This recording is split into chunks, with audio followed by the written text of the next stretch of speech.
नमस्कार, Radhe Radhe, good morning. सभी साथियों का स्टडी वेब्स के ऑफिशियल प्लेटफॉर्म पर स्वागत है। मैं सुधांशु पटेल आप सभी प्यारे मित्रों का आज के हिस्ट्री के टॉप 100 क्वेश्चन में स्वागत करता हूं। ये कोई महा मैराथन क्लास नहीं है, ये नॉर्मल क्लास है। इसमें हम हिस्ट्री के शानदार तथ्यों को आपके सामने रखेंगे और उन्हीं शानदार तथ्यों को रखते हुए ये आपके एग्ज़ाम के पॉइंट ऑफ व्यू से बहुत ही इंपॉर्टेंट होने वाले हैं। तो मैं पहले ही आपको बता दे रहा हूँ, तो ये मत समझ के चलिएगा कि ये क्लास जो है वो बस ऐसे ही, ये सारे के सारे जो फैक्ट्स हैं ये आपके एग्ज़ाम में आए हुए हैं, और अगर आपके एग्ज़ाम में आए हुए हैं तो आप लोगों को ध्यान से पढ़ के जाना है। अब पहला ही प्रश्न अगर आप स्क्रीन पर अपनी देखने का प्रयास करें तो क्या लिखा हुआ है। पहले प्रश्न के बारे में जब हम आपसे बातचीत करते हैं तो ज़रा देखिएगा पहला प्रश्न आपकी स्क्रीन पर क्या लिखा हुआ है। और पहले प्रश्न पर जब हम आपसे चर्चा करेंगे तो सिंपल सी भाषा में समझिएगा, जब हम पहले प्रश्न की बात आपसे कर रहे हैं तो कह रहे हैं कि सिंधु सभ्यता का कौन सा स्थल भारत में स्थित है। देखिए सिंपल सी भाषा में सिंधु सभ्यता का या हड़प्पा सभ्यता का, देखो बिल्कुल आसान सा प्रश्न पूछा है कि हड़प्पा सभ्यता का कौन सा स्थल भारत में स्थित है।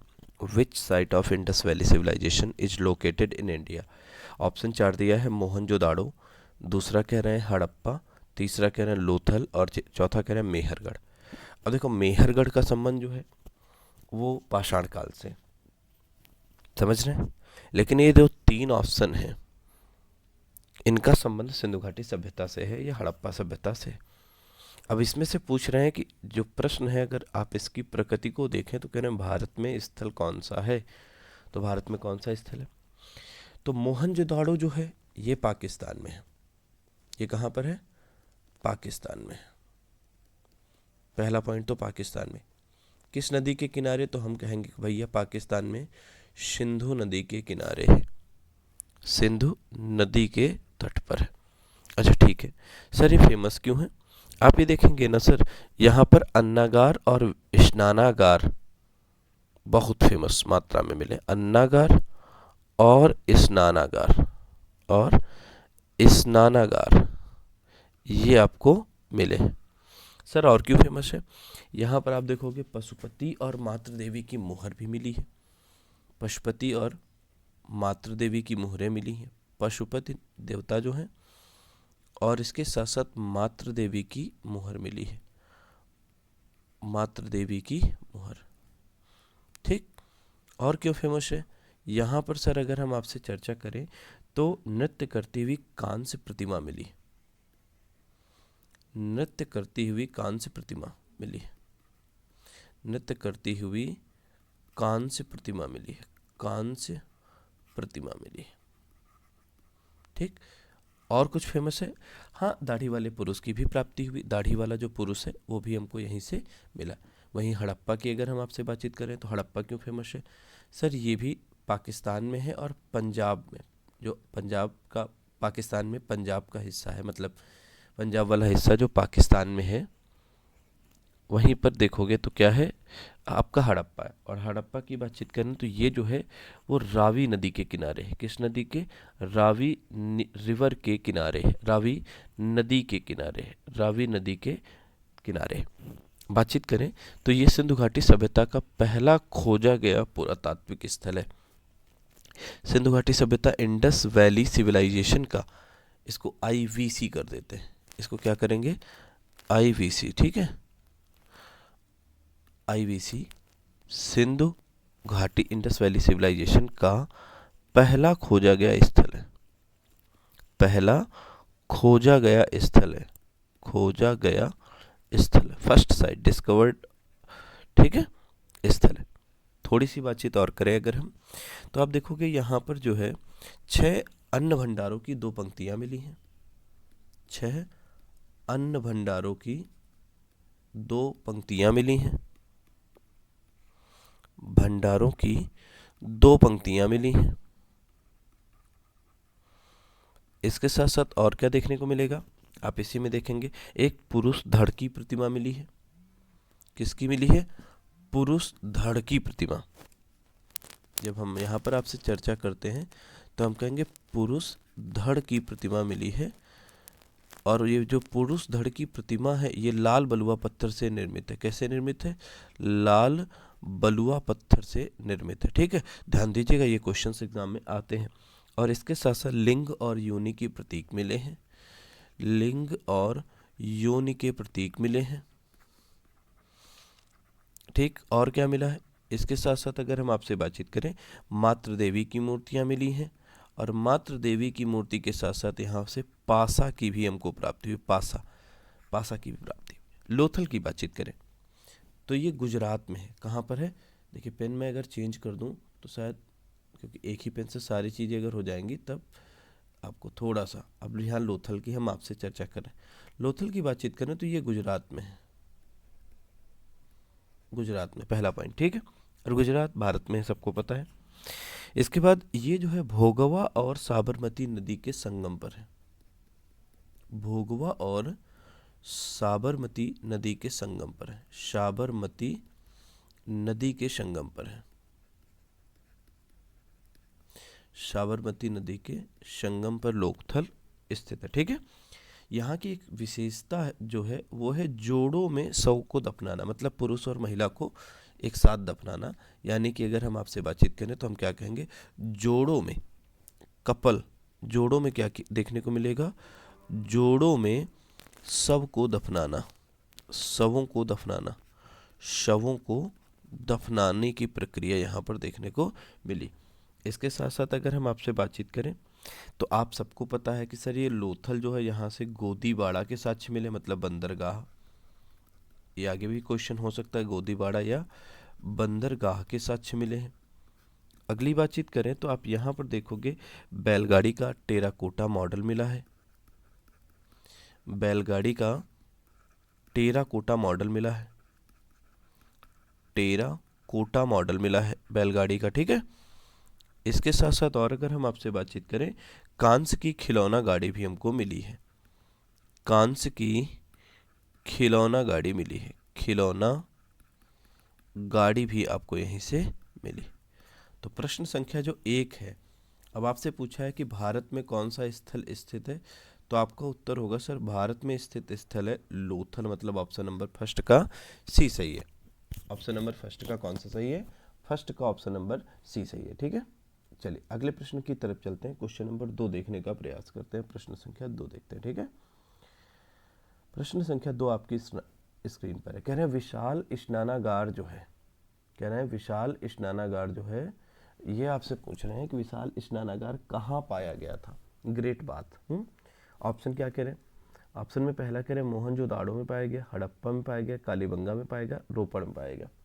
महान स्नानागार, अभी मैंने आपको बताया कि अन्नागार स्नानागार जो है वो मोहनजोदड़ो में विशेष मात्रा में पाया गया। ठीक, तो आंसर तो इसका हो गया ए ऑप्शन। हड़प्पा के बारे में हम डिटेल कर चुके हैं, लेकिन कालीबंगा नहीं बताया। कालीबंगा जो है वो राजस्थान में है, कहाँ पर है, राजस्थान में स्थित है।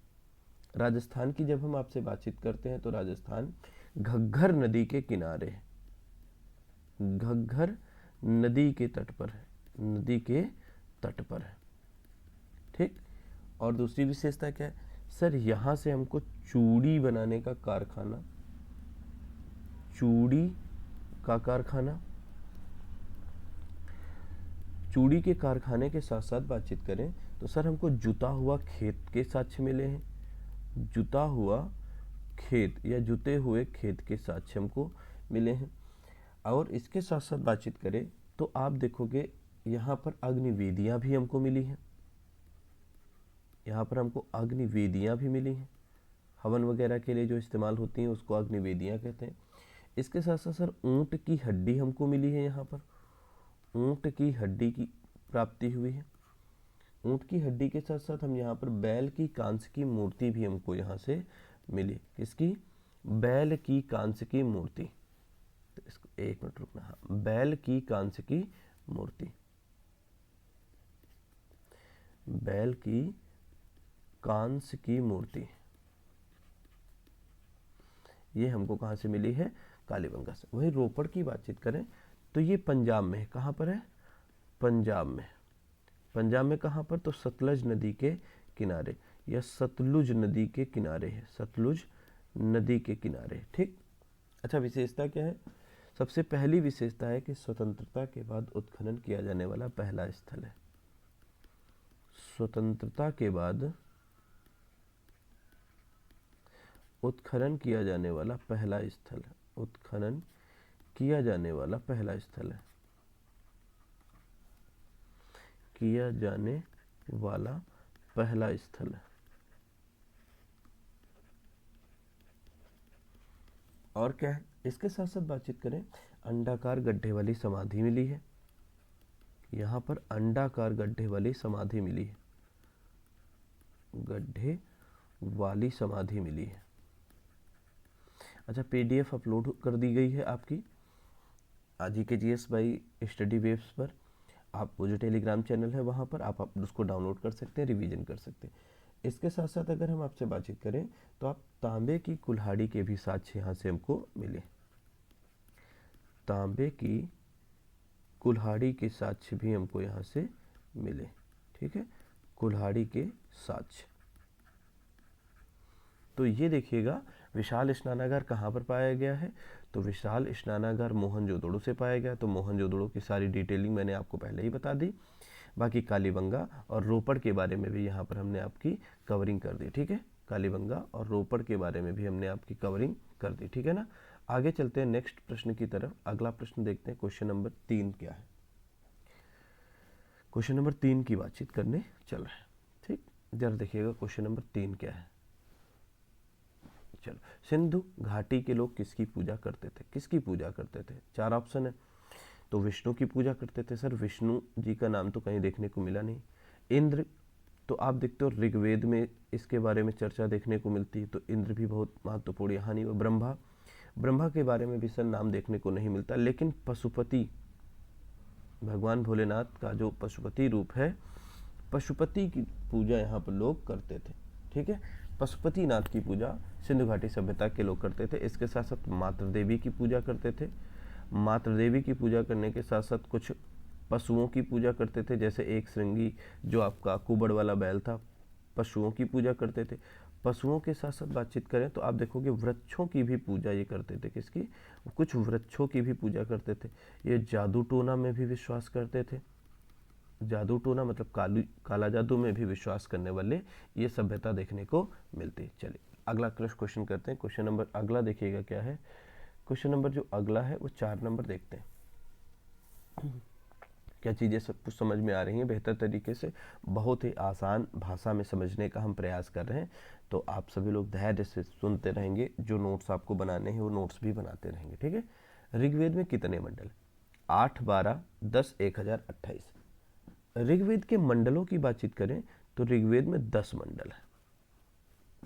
ऋग्वेद में कितने मंडल है? 10 मंडल है। ठीक है, और जब हम आपसे बातचीत करते हैं तो इस मंडल में जो दूसरा से 7वां मंडल है, दूसरे से 7वां जो मंडल है, दूसरा मंडल से लेकर 7वां जो मंडल है, ये सबसे पुराना मंडल है। ये सबसे पुराना मंडल है,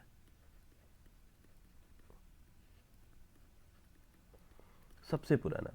इसके बाद अगर हम आपसे बातचीत करें तो इसमें देखोगे ऋग्वेद में 1028 सूक्त देखने को मिलेंगे। कितने?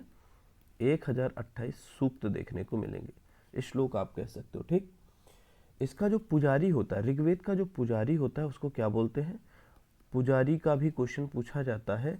ऋग्वेद के पुजारी को होत या होता बोला जाता है, या होत्रा बोला जाता है। ठीक है, इसके साथ साथ बातचीत करें, ऋग्वेद का उपनिषद क्या है? तो ऐतरेय या कौशितकी है। उपनिषद क्या है? ऋग्वेद का जो उपनिषद है उसको हम किस नाम से जानते हैं? तो उसका उपनिषद है ऐतरेय या कौशितकी कहते हैं। कौशितकी के नाम से हम इसको कौशितकी के नाम से जानते हैं। इसके साथ साथ इसका आरण्यक क्या है? ऋग्वेद का जो आरण्यक है, ऋग्वेद के अगर हम आरण्यक की बातचीत करें तो इसका आरण्यक भी ऐतरेय या कौशितकी है। इसके साथ साथ उपवेद की बातचीत करें, ऋग्वेद का उपवेद क्या है? तो ऋग्वेद का जो उपवेद है उसको आयुर्वेद या औषधि के रूप में देखते हैं। आयुर्वेद या औषधि के रूप में, आयुर्वेद औषधि जो है, औषधि जो है, ये ऋग्वेद का क्या है? ये आप देखोगे सिंपल सी भाषा में जब हम आपसे बातचीत करेंगे उपवेद देखने को मिलेगा। तो क्वेश्चन नंबर 4 का उत्तर क्या हो जाएगा? क्वेश्चन नंबर 4 का उत्तर सी हो जाएगा। क्वेश्चन नंबर 5 की तरफ चलते हैं, ठीक है। 100 क्वेश्चन है, बिल्कुल परेशान नहीं होना, आराम से कर रहे हैं। 2 घंटे के अंदर, 2.25 घंटे के अंदर प्रयास करेंगे इसको निपटाए बढ़िया तरीके से, है ना, समझाते हुए, धीरे धीरे करते हुए। चलिए क्वेश्चन नंबर 5, प्रसिद्ध गायत्री मंत्र किस वेद से लिया गया? अब गायत्री मंत्र, तो सर हम सब लोगों ने पढ़ा है कि गायत्री मंत्र ऋग्वेद से लिया गया है। ऋग्वेद का जो 3रा मंडल है उसमें क्या है, गायत्री मंत्र के बारे में है ना। 3रा जो मंडल है उसमें क्या है, उसमें गायत्री मंत्र के बारे में। वहीं सामवेद की बातचीत करें, सामवेद ये गायन पर आधारित क्या है, वेद है, गायन पर आधारित वेद है, आधारित वेद है। इसके बाद अगर मैं आपसे बातचीत करूं, इसका उपवेद क्या है? सामवेद का उपवेद अगर आप देखोगे तो हम कहेंगे गंधर्व वेद संगीत है। उपवेद इसका क्या है, तो हम कहेंगे गंधर्व वेद संगीत जो है उसके क्या है, गंधर्व वेद संगीत जो है ये सामवेद का उपवेद। इसका ब्राह्मण कौन होता है? सामवेद का ब्राह्मण कौन है? सामवेद का ब्राह्मण कौन है? तो सामवेद के ब्राह्मण की जब हम आपसे बातचीत करते हैं तो पंचविश या जैमिनी होता है। पंचविश बोलते हैं या जैमिनी बोलते हैं, पंचविश या जैमिनी बोलते हैं सामवेद के ब्राह्मण को। वहीं अगली बातचीत करें, सामवेद का उपनिषद क्या है? तो केन या छांदोग्य है। उपनिषद क्या है? उपनिषद के बारे में कहेंगे केन छांदोग्य। छांदोग्य ये उपनिषद है किसका? सामवेद का। और पुजारी को उद्गाता के रूप में जानते हैं। पुजारी को किसके रूप में जानते हैं? पुजारी को उद्गाता के रूप में ट्रीट करते हैं, ठीक है। वहीं यजुर्वेद की बातचीत करें, यजुर्वेद का उपवेद है धनुर्वेद। इसका उपवेद क्या है? पेन चेंज कर लेते हैं तो बेहतर चीज़ें हो जाएंगी, ठीक है। थोड़ा सा पेन देख लीजिएगा, 1 मिनट, हाँ ये हो गया। चलिए क्या बातचीत करने चलें, यजुर्वेद का उपवेद क्या है? तो उपवेद के बारे में जब हम आपसे बातचीत करते हैं तो है धनुर्वेद। क्या है?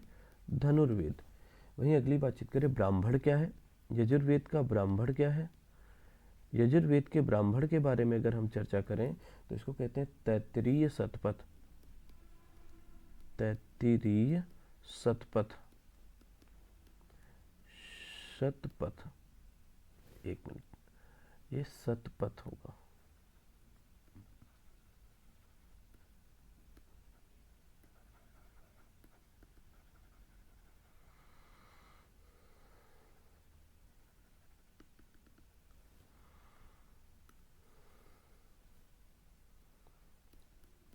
शतपथ, ठीक है। वहीं अगली बातचीत करें, पुजारी को हम क्या बोलते हैं? यजुर्वेद का जो पुजारी होता है उसको बोलते हैं अर्धवयु, वर्यु, अर्धवर्यु, ठीक है। और आरण्यक क्या होता है? इसका आरण्यक होता है, आरण्यक की बातचीत करें तो तैत्तिरीय होता है आरण्यक, तैत्तिरीय आरण्यक होता है। और वहीं अगर हम अथर्ववेद की बातचीत करें तो अथर्ववेद का जो ब्राह्मण होता है उसको गोपथ बोलते हैं। ब्राह्मण को क्या बोलते हैं? ब्राह्मण को गोपथ बोलते हैं। और अगली बातचीत करें तो इसका उपनिषद जो होता है वो क्या होता है? उपनिषद को मुंडक के रूप में ट्रीट करते हैं। उपनिषद को मुंडक के रूप में हम ट्रीट करते हैं, मुंडक होता है। तो प्रश्न संख्या जो आपके सामने है 5 नंबर का ऑप्शन बी सही हो जाता है। 6 नंबर की तरफ आगे बढ़ते हैं, ठीक है। सत्यमेव जयते किस उपनिषद से लिया गया है? सत्यमेव जयते इज टेकन फ्रॉम विच उपनिषदा? किस उपनिषद से लिया गया? तो हम कहेंगे प्रश्न, ऑप्शन आपके सामने, प्रश्न उपनिषद, मुंडक उपनिषद, मांडुक्य उपनिषद, केन उपनिषद। तो जब हम आपसे बातचीत करते हैं तो सत्यमेव जयते जो है मुंडकोपनिषद से लिया गया है, या आप क्या कहोगे? मुंडक उपनिषद से लिया गया। आंसर नंबर इसका बी हो जाएगा, 6 नंबर का बी हो जाएगा। 7 नंबर की तरफ आगे बढ़ते हैं। सिंपल सा क्वेश्चन था, इसमें बहुत एक्सप्लेन की जरूरत है नहीं। सिंधु सभ्यता की लिपि कैसी थी? सिंधु सभ्यता की जब हम लिपि की बात करते हैं तो सिंधु सभ्यता की लिपि, ऑप्शन है ब्राह्मी, भावचित्रात्मक, खरोष्ठी, पाली। ब्राह्मी और खरोष्ठी लिपि जो है ये अशोक के टाइम पर प्रयोग की गई हैं। प्राकृत ब्राह्मी खरोष्ठी लिपि कहाँ पर? तो ये वाली जो है अशोक के टाइम पर प्रयोग की गई है। किसके टाइम पर? अशोक के टाइम पर, ठीक है।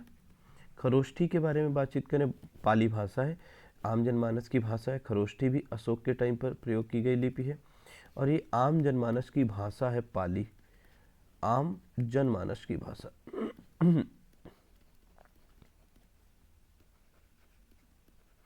और बचता है सिंधु घाटी सभ्यता की स्क्रिप्ट या लिपि, तो कहोगे भाव चित्रात्मक लिपि देखने को मिलती है, जो अभी तक हम लोग सही तरीके से इसको पढ़ नहीं पाए।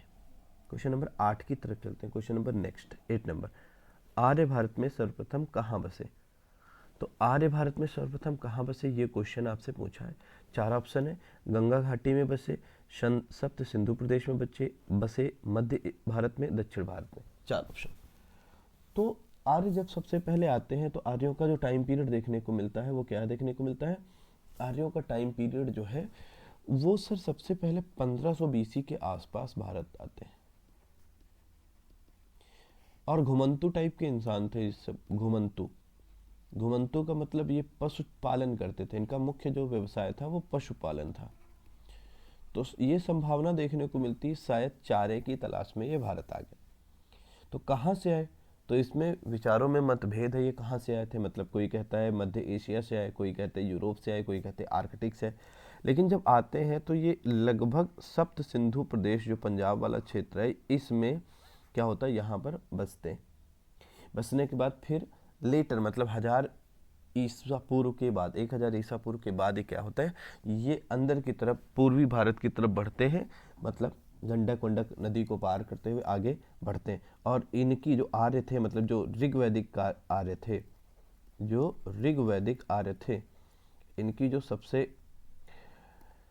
पवित्र नदी थी वो कौन थी? पवित्र नदी सरस्वती मानी गई है। सरस्वती नदी मानी गई है। किसको माना गया? सरस्वती नदी को सबसे पवित्र माना गया। ठीक है, तो ये पशुपालन का कार्य करते थे और इसी तरीके से अपना जीवन यापन करते थे। गायों के लिए इनके द्वारा युद्ध किए जाते थे, और ये राजा का जो पद होता था वो वंशानुगत नहीं होता था। नेक्स्ट क्वेश्चन की तरफ चलते हैं। क्वेश्चन नंबर अगला देखिएगा 9 नंबर। क्वेश्चन नंबर 9 देखो क्या है, बुद्ध का जन्म कहाँ हुआ था? बहुत बढ़िया प्रश्न है। बुद्ध का जन्म कहाँ हुआ था? 4 ऑप्शन, कुशीनगर, दूसरा लुम्बिनी, बोधगया, सारनाथ, चारों ही इंपॉर्टेंट है। देखिए जन्म की जब हम आपसे बात करते हैं तो मैं पहले आंसर कर देता हूँ, लुम्बिनी में जन्म हुआ था। ठीक, लुम्बिनी में जन्म हुआ था 563 ईसा पूर्व में।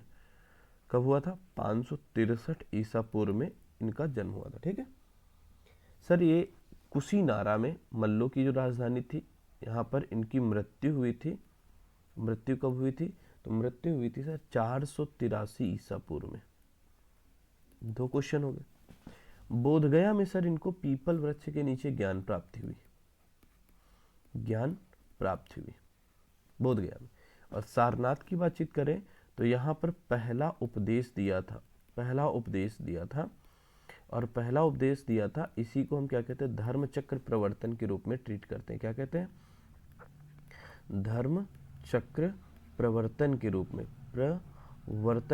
ट्रीट करते हैं। अब देखो महात्मा बुद्ध के बारे में थोड़ी सी और बातचीत करें। इनके पिताजी का नाम क्या था? शुद्धोधन था। शुद्धोधन पिता का नाम। ठीक, महात्मा बुद्ध के पिता का नाम शुद्धोधन था। माता का नाम क्या था? माता का नाम था महामाया। ठीक, इनकी मृत्यु हो जाती है तो पालन पोषण इनकी मौसी करती हैं, और इनकी मौसी का नाम क्या था? प्रजापति गौतमी पालन पोषण करती हैं। वहीं ये 29 वर्ष की अवस्था में घर छोड़ देते हैं, 29 वर्ष की अवस्था में गृह त्याग कर देते हैं। क्या कर देते हैं? गृह त्याग। और जो घर छोड़ते हैं इसी को हम क्या कहते हैं? महाभिनिष्क्रमण बोलते हैं। इसको क्या बोलते हैं? महाभिनिष्क्रमण के रूप में हम इसको जानते हैं, घर छोड़ने को। ये ध्यान दीजिएगा, कभी कभी यहाँ से क्वेश्चन पूछ लेता है। अगली बातचीत करें, 35 वर्ष की अवस्था में इनको ज्ञान प्राप्त हुआ। 35 वर्ष में क्या हो गया? ज्ञान प्राप्त हो गया। ज्ञान प्राप्त होने के बाद ये सबसे पहले अपना उपदेश सारनाथ में देते हैं, और फिर भारत भर में भ्रमण कर करके क्या करते हैं? बौद्ध धर्म का प्रचार प्रसार करते हैं। ये जब घर छोड़ते हैं तो घर छोड़ने से पहले इनके 4 महत्वपूर्ण दृश्य हैं, और जो इनकी अंदर तक की आत्मा को प्रभावित करता है। जैसे पहला, एक वृद्ध पुरुष इन्होंने देखा, मतलब आदमी बूढ़ा होता है, इनको जानकारी हुई। दूसरा, फिर एक बीमार आदमी देख लिया। भाई वृद्ध आदमी होगा तो बीमार भी तो पड़ेगा, बीमार पुरुष देखा, बीमार व्यक्ति कह लो, पुरुष की जगह पर मैं पुरुष लिख दिया, ठीक है।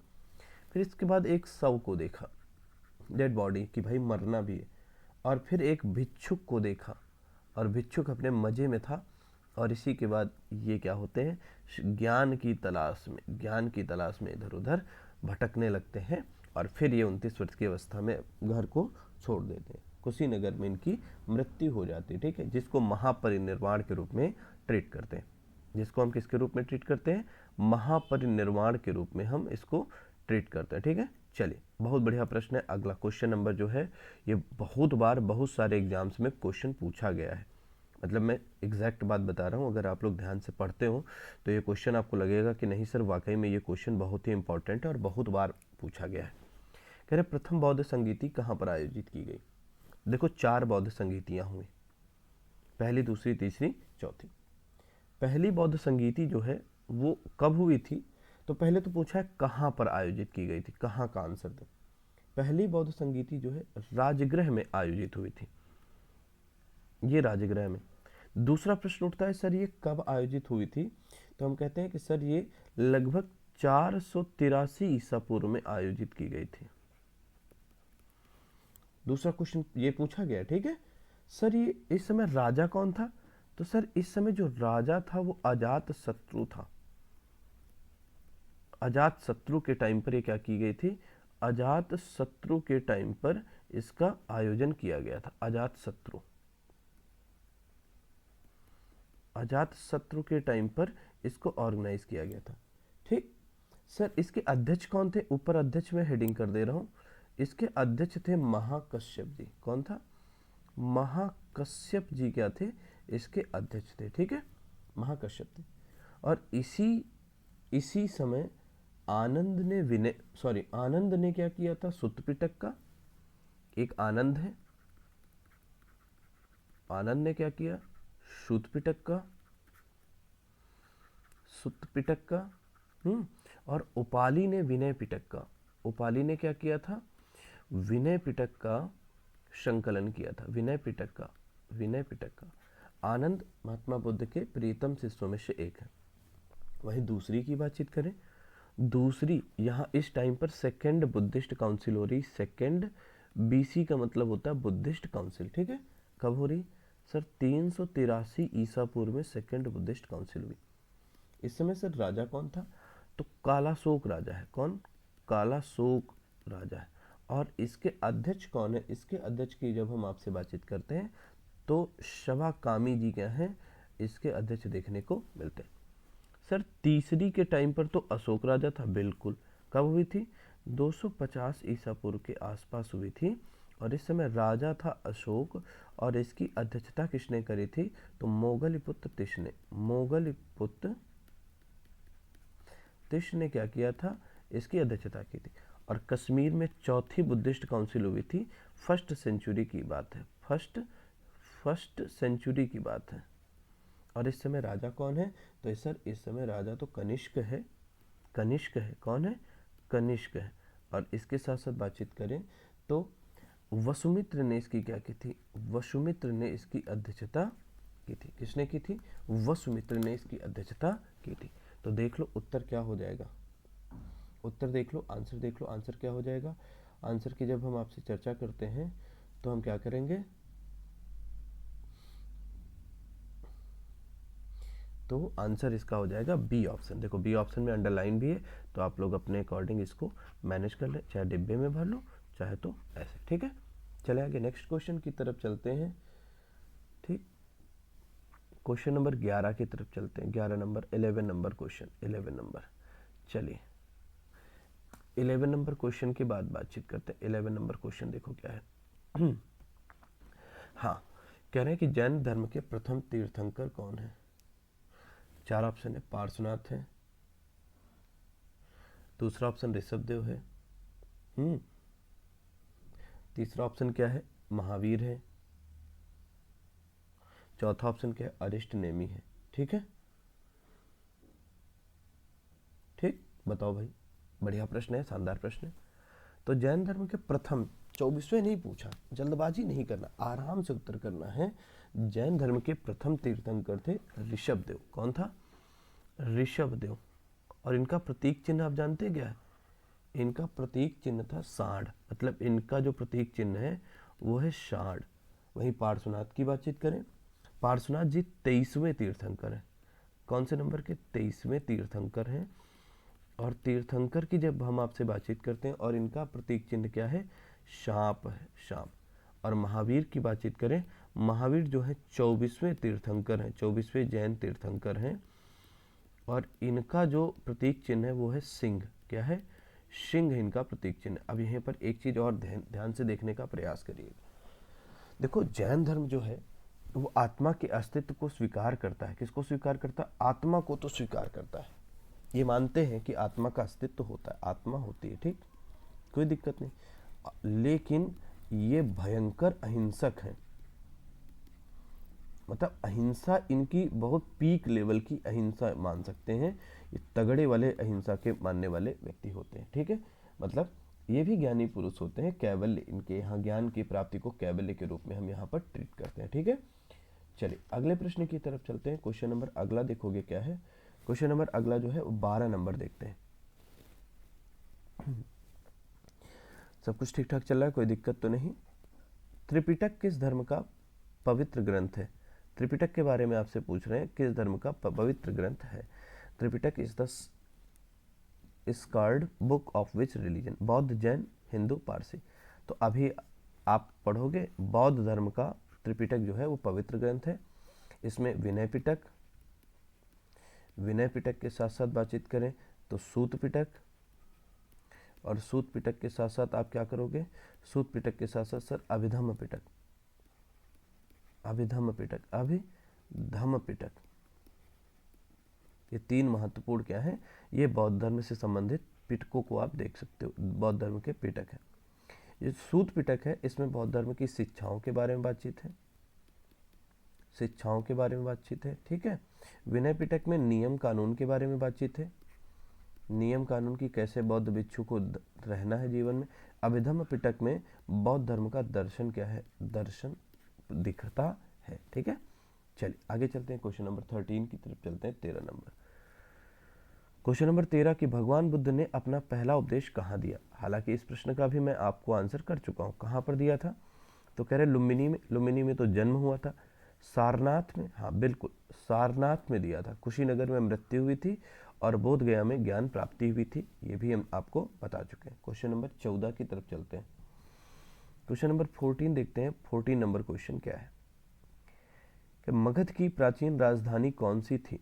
मगध की प्राचीन राजधानी कौन सी थी? ऐसा प्रश्न आपसे पूछ रहे हैं, ठीक है, ऐसा प्रश्न आपसे पूछ रहे हैं। जरा देखो क्या होगा, मगध की प्राचीनतम राजधानी कौन है?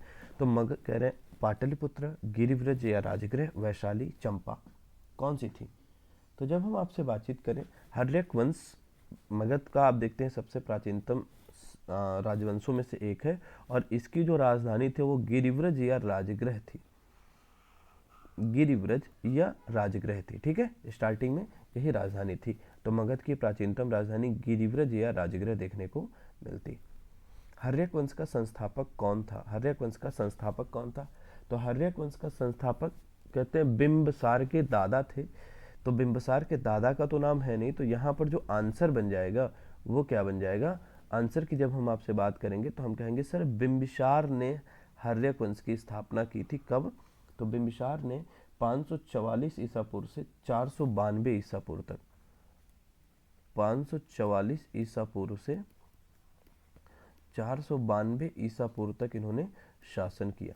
इसके बाद बिंबिसार के बाद बातचीत करें तो अजातशत्रु ने शासन किया। अजातशत्रु ने 492 से लेकर 460 ईसा पूर्व तक शासन किया, 460 ईसा पूर्व तक शासन किया, 460 ईसा पूर्व तक शासन किया। इसके बाद अगर हम आपसे बातचीत करें, उदयन ने शासन किया। उदयन को हम उदय भद्र के रूप में भी देखते हैं, उदय भद्र के रूप में भी देखते हैं। और उदय भद्र ने 460 से 444 ईसा पूर्व के मध्य शासन किया था, ठीक है। और इसी ने अपनी राजधानी क्या किया? आधुनिक पटना या पाटलिपुत्र बनाई। राजधानी जो है इसी ने चेंज करी थी। तो राजधानी इसी ने चेंज करके क्या बनाई? पटना या पाटलिपुत्र, पटना या फिर क्या कहिए पाटलिपुत्र राजधानी किसने बनाई थी? अगर ये प्रश्न पूछा जाता है तो पटना या पाटलिपुत्र राजधानी जो बनाने का कार्य है वो उदयीन ने करा था, ठीक है। और यहीं पर पहली स्थायी और नियमित सेना जिसने रखी वो बिंबिसार था। पहली स्थायी और नियमित सेना, स्थायी और नियमित सेना किसने रखी थी? तो नियमित सेना रखी थी भाई, आप देखोगे बिंबिसार ने, ठीक है, बिंबिसार ने रखी थी। तो क्वेश्चन नंबर 15 का ऑप्शन बी। 16 नंबर की तरफ चलते हैं, 16 नंबर क्वेश्चन की तरफ बातचीत करते हैं। अलेक्जेंडर यानी कि सिकंदर और पोरस ने किस नदी के किनारे, है ना, किस नदी के तट पर युद्ध लड़ा था? झेलम, रावी, चिनाब, सतलुज। तो आपको पता है हाइडे स्पीच का युद्ध बोलते हैं, और जो हाइडे स्पीच का युद्ध हुआ था वो झेलम नदी के किनारे हुआ था। किस नदी के किनारे? झेलम नदी के। हाइडे स्पीच का युद्ध, हाइडे स्पीच का युद्ध 323 ईसा पूर्व के आसपास हुआ था हाइडे स्पीच का युद्ध। और जब हम आपसे बातचीत करते हैं तो सिकंदर जीत जाता है युद्ध में, पोरस हार जाता है, और इसी समय भारत में घनानंद का शासन था। घनानंद शक्तिशाली शासक था, लेकिन वो भोग विलासिता में डूबा रहता है, और भोग विलासिता में डूबे रहने की वजह से वो क्या करता है, पश्चिमोत्तर भारत में जो झेलम नदी के किनारे युद्ध होता है इसमें सपोर्ट नहीं करता है, इसीलिए पोरस हार जाते हैं। लेकिन पोरस को उसका राज्य वापस कर देता है सिकंदर के द्वारा, ठीक है। अगली बातचीत करते हैं 17 नंबर, 17 नंबर। महावीर स्वामी का जन्म कहाँ हुआ था? महावीर स्वामी का जन्म कहाँ हुआ था, ऐसा प्रश्न किया। पावापुरी में, कुंडग्राम में, मगध में, वैशाली। महावीर स्वामी का जो जन्म है वो कुंडग्राम में हुआ था 540 ईसा पूर्व के आसपास। कब हुआ था? 540 ईसा पूर्व के आसपास। और इनकी अगर हम आपसे बातचीत करें, मृत्यु जो है वो 468 ईसा पूर्व में हुई थी। कब? तो हम इनकी मृत्यु की बातचीत करें तो 468 ईसा पूर्व में, ईसा पूर्व में 468 ईसा पूर्व में मृत्यु हो गई थी, ठीक है। ये 72 वर्ष के थे जब इनकी मृत्यु हुई, तो 72 वर्ष के थे, ठीक है। वहीं अगर बातचीत करें, इनके पिताजी का नाम क्या था? सिद्धार्थ था। पिता का नाम क्या था? सिद्धार्थ था। माता का नाम क्या था? माता का नाम त्रिशला था, त्रिशला था, ठीक है। वही अगर हम आपसे बातचीत करें तो ये ज्ञातिक कुल के थे, इनके पिताजी ज्ञातिक कुल के राजा थे। और ये क्या करते हैं, ये जो है 42 वर्ष की आयु में क्या करते हैं, मतलब कि ज्ञान प्राप्त करते हैं, और 30 वर्ष की आयु में घर छोड़ते हैं।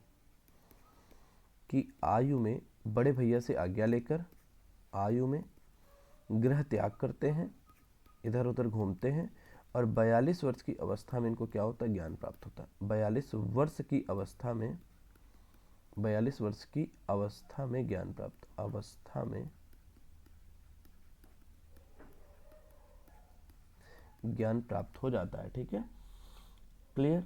चलिए, कुंडग्राम वैशाली में इनका जन्म होता है। कहाँ पर होता है? कुंडग्राम वैशाली में इनका जन्म देखने को मिलता है। अगले प्रश्न की तरफ चलते हैं, 18 नंबर। नंद वंश का अंतिम शासक कौन था? नंद वंश का अंतिम शासक कौन था, ऐसा प्रश्न आपसे पूछ रहे हैं। ऐसा प्रश्न कौन पूछ रहा है? क्वेश्चन में 18 नंबर में कहा गया है नंद वंश का अंतिम शासक। महापद्मनंद, कैवर्त, घनानंद, पंडुक। देखो, जब मैं आपसे इस प्रश्न के बारे में बातचीत करता हूँ तो नंदू के द्वारा जब हम आपसे बातचीत करते हैं 345 ईसा पूर्व से लेकर 321 ईसा पूर्व तक राज किया गया। कब? 345 ईसा पूर्व से लेकर 321 ईसा पूर्व तक राज किया गया। और इसी टाइम में 8 से 9 राजा आते हैं नंद वंश के, जिसमें से नंद वंश की जो स्थापना है वो महापद्मनंद के द्वारा की जा रही। नंद वंश की स्थापना कौन करता है? महापद्मनंद। इसका अंतिम शासक घनानंद था। घनानंद वही घनानंद है जिसको चंद्रगुप्त मौर्य अपदस्थ करता है। चंद्रगुप्त मौर्य क्या करते हैं? चंद्रगुप्त मौर्य, सीजीएम का मतलब चंद्रगुप्त मौर्य, चाणक्य की सहायता से अपदस्थ कर देते हैं, और की सहायता से अपदस्थ करते हैं, और चंद्रगुप्त मौर्य राजा बनता है। तो अंतिम राजा घनानंद था। अंतिम राजा कौन था? घनानंद देखने को मिलता है, ठीक है। क्वेश्चन नंबर 19 की बात करते हैं, 19 नंबर की तरफ बढ़ते हैं, ठीक। किस राजा ने पाटलिपुत्र को अपनी राजधानी बनाया? ये क्वेश्चन मैं आपको पीछे बता चुका हूँ, 4 ऑप्शन दिए हैं, बिंबिसार, अजातशत्रु, उदयन, कनिष्क। तो आप आंसर करोगे बिना सोचे, सर उदयन ने क्या किया था? पाटलिपुत्र को अपनी राजधानी बनाया था। ठीक है, अगले प्रश्न की तरफ चलते हैं, क्वेश्चन नंबर 20। अष्टाध्यायी के लेखक कौन है? प्रश्न क्या पूछ रहे हैं, अष्टाध्यायी के लेखक कौन है? कौटिल्य, पाणिनि, कालिदास, वेदव्यास। कौटिल्य ने अर्थशास्त्र की रचना की, सबको पता है। कौटिल्य ने किसकी रचना की? अर्थशास्त्र की रचना की। पाणिनि के बारे में अगर हम आपसे बातचीत करें तो पाणिनि ने अष्टाध्यायी की रचना की, मतलब ऑप्शन नंबर इसका बी सही हो जाएगा। कालिदास अभिज्ञान शाकुंतलम, मेघदूतम, अभिज्ञान शाकुंतलम, मेघदूतम।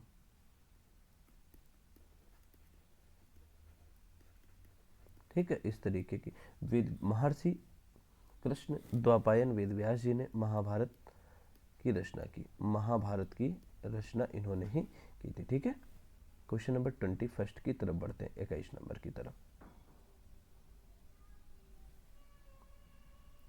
कह रहे कौटिल्य किसका प्रधानमंत्री था?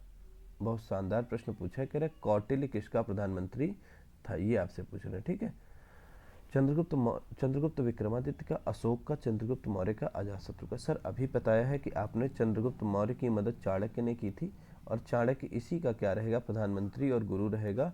और चाणक्य ने ही अर्थशास्त्र लिखी है, अर्थशास्त्र नामक किताब लिखी है।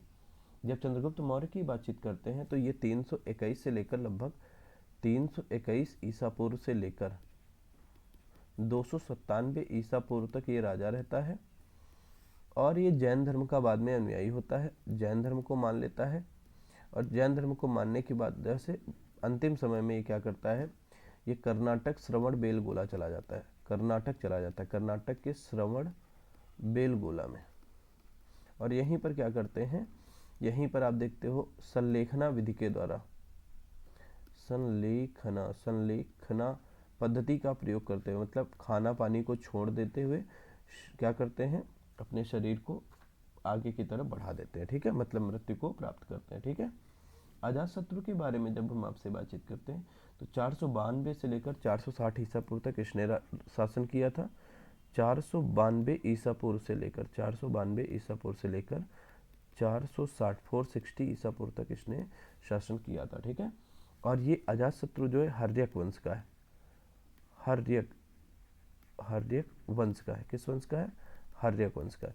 अशोक की बातचीत करें, मौर्य वंश का है, और अशोक ने 268 ईसा पूर्व से 232 ईसा पूर्व तक, 268 ईसा पूर्व से लेकर 232 ईसा पूर्व तक राजा शासन करता है। चंद्रगुप्त विक्रमादित्य की बातचीत करें, चंद्रगुप्त ये देखो गुप्तों के गुप्त काल के राजा हैं, और इन्होंने क्या किया था, विक्रमादित्य की उपाधि धारण की थी। 22 नंबर, कलिंग का युद्ध कब हुआ था? अशोक इसी युद्ध के बाद बौद्ध धर्म को अपना लेता है। कह रहा 231 बीसी में, 261 बीसी में, 273 बीसी में, 298 बीसी में। तो जो अगर डेट आप थोड़ा सा कॉमन अंडरस्टैंडिंग का प्रयोग करो, अशोक ने कलिंग के अगेंस्ट में जो आक्रमण है वो 261 ईसा पूर्व में किया था, मतलब ऑप्शन नंबर इसका क्या हो जाएगा? ए, बी ऑप्शन हो जाएगा, 261 ईसा पूर्व में। लाखों लोग मारे गए थे, हजारों लोग घायल हुए थे। ठीक है, और इसी के बाद इतना रोना सब हो गया था, इतना हिंसा फैल गई थी कि बिल्कुल हृदय क्या हुआ, अशोक का द्रवित हो गया। अगले प्रश्न की तरफ चलते हैं। अगला प्रश्न देखो, सांची स्तूप का निर्माण किसने करवाया था? अशोक ने, गौतम बुद्ध ने, बिंदुसार ने, कनिष्क ने। सांची स्तूप जो एमपी के रायसेन के विदिशा जिले में है, एमपी के रायसेन जिले, एमपी में है, रायसेन पहाड़ी, रायसेन के विदिशा में है। ये अशोक के द्वारा क्या किया गया था? अशोक के द्वारा इसका निर्माण कराया गया था। चलिए अगला प्रश्न करते हैं, क्वेश्चन नंबर 24 की तरफ चलते हैं। 24 नंबर क्वेश्चन देखिएगा, 24 नंबर की तरफ बढ़ रहे हैं। ठीक है, बहुत बढ़िया क्वेश्चन है, और ये कई बार आपके एग्जाम में क्वेश्चन पूछा जाता रहा है, और पूछे जाने की फिर से संभावना। इंडिका पुस्तक के लेखक कौन है? तो 4 ऑप्शन है, फाहियान, इत्सिंग, मेगस्थनीज, ह्वेनसोंग। तो इंडिका पुस्तक के जो लेखक हैं वो है मेगस्थनीज, ये हो गया खत्म काम। और मेगस्थनीज ये मौर्यों के काल के बारे में से हमको जानकारी मिलती। फाहियान जो है, इनकी किताब का नाम है फो क्यो की, फो को की।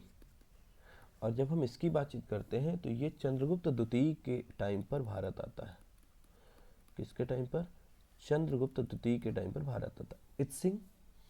इत्सिंग की बातचीत करें, लगभग 671 ईस्वी में बौद्ध स्थानों का भ्रमण करने के लिए भारत आया।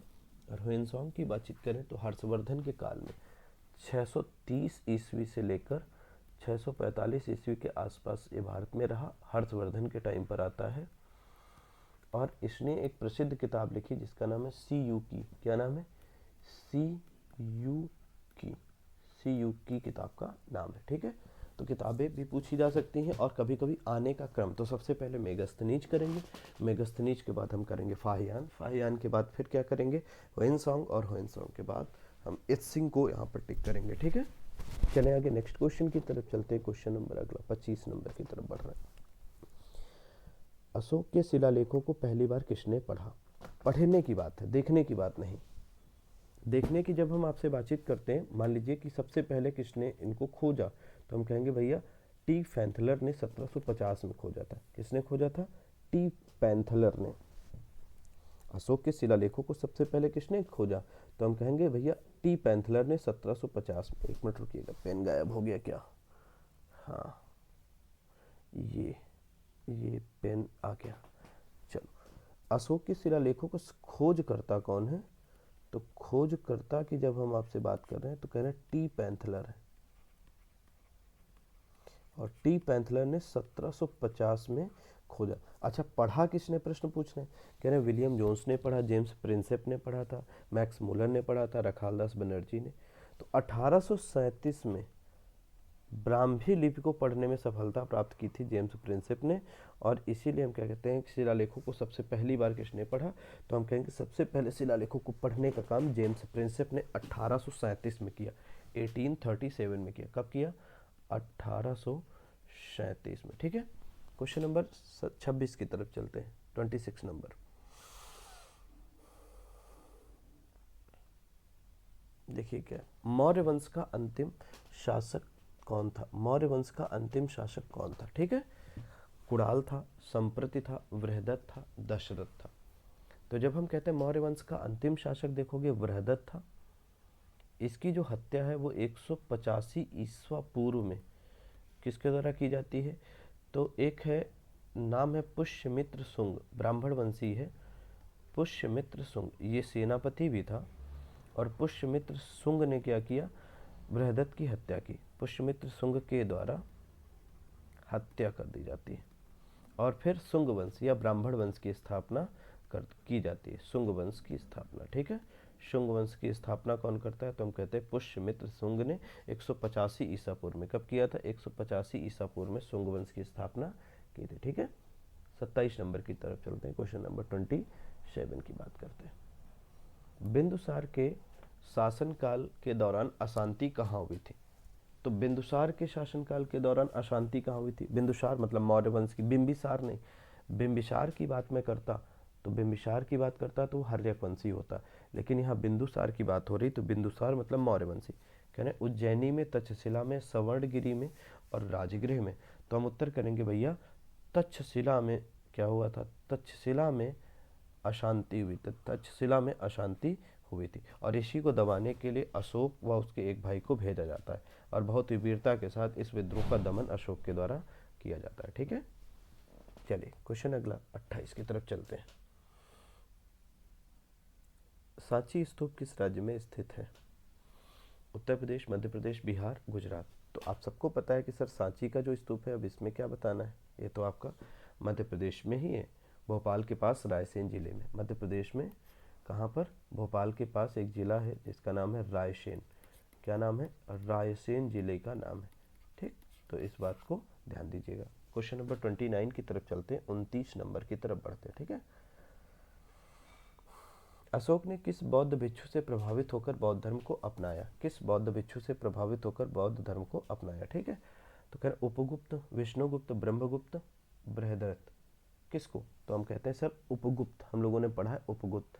और कलिंग के युद्ध के बाद इसका हृदय द्रवित हो जाता है और द्रवित होते ही ये बौद्ध धर्म को अपना लेता है और बौद्ध धर्म के प्रचार प्रसार है, ढेर सारे स्तूपों का निर्माण, शिलालेखों का निर्माण, अन्य अपनी राजकीय जो यात्राएं भी इसके द्वारा की जाती हैं। ठीक है, तो क्वेश्चन नंबर 29 का उत्तर क्या हो जाएगा? क्वेश्चन नंबर 29 का आंसर ए हो जाएगा। ठीक, 30 की बात करें, 30 नंबर की बात करते हैं। मौर्य काल में सीता से क्या तात्पर्य है? मौर्य काल में सीता से क्या तात्पर्य है? आपसे प्रश्न ये पूछने। तो देखो, कह रहे एक देवी राजकीय भूमि से प्राप्त आय, एक धार्मिक संप्रदाय ऊषर भूमि। तो जब हम आपसे बातचीत करते हैं, सीता का मतलब होता है राजकीय भूमि से प्राप्त आय, रेवेन्यू फ्रॉम क्राउन लैंड। ठीक है, लेकिन अगर बातचीत करें, एक पद होता था सीताध्यक्ष। ये सर सीताध्यक्ष क्या होता था पद? तो सीताध्यक्ष जो होता था ये कृषि विभाग का प्रमुख का पद होता था। किसका होता था? कृषि विभाग का प्रमुख का पद, का प्रमुख का पद होता था। ठीक, कृषि विभाग का जो प्रमुख होता था उसको सीताध्यक्ष के रूप में ट्रीट करते थे। ठीक है, 31 की तरफ बातचीत करते। 31 नंबर की बात करें, चरक किसके राज्य वैद्य थे? जो प्रश्न पूछ रहा है वो कह रहा है चरक किसके राज्य वैद्य थे? अशोक के, चंद्रगुप्त मौर्य के, कनिष्क के, हर्षवर्धन के। चरक की अगर हम आपसे बातचीत करें तो ये कुषाण वंशी शासक था कनिष्क। कुषाण वंशीय शासक था जिसका नाम क्या था? कनिष्क। कनिष्क के क्या थे? ये राजवैद्य। कनिष्क के राजवैद्य देखने को मिलते हैं।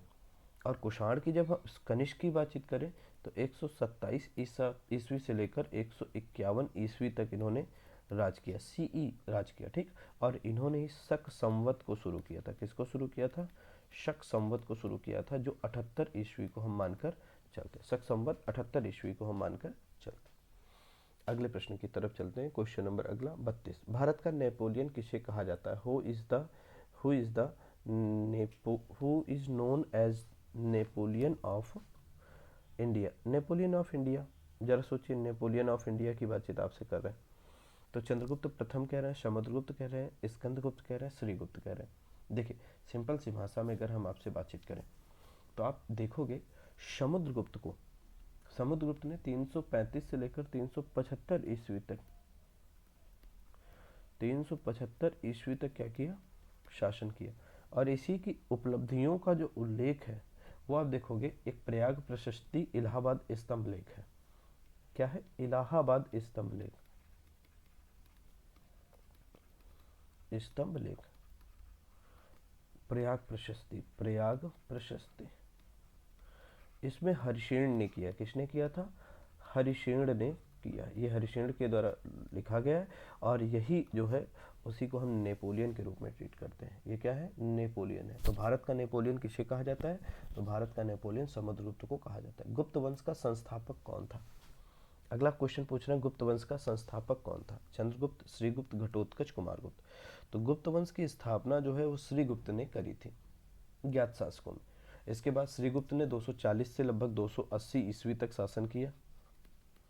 ठीक, इसके बाद फिर इनका जो पुत्र रहता है घटोत्कच राजा बनता है।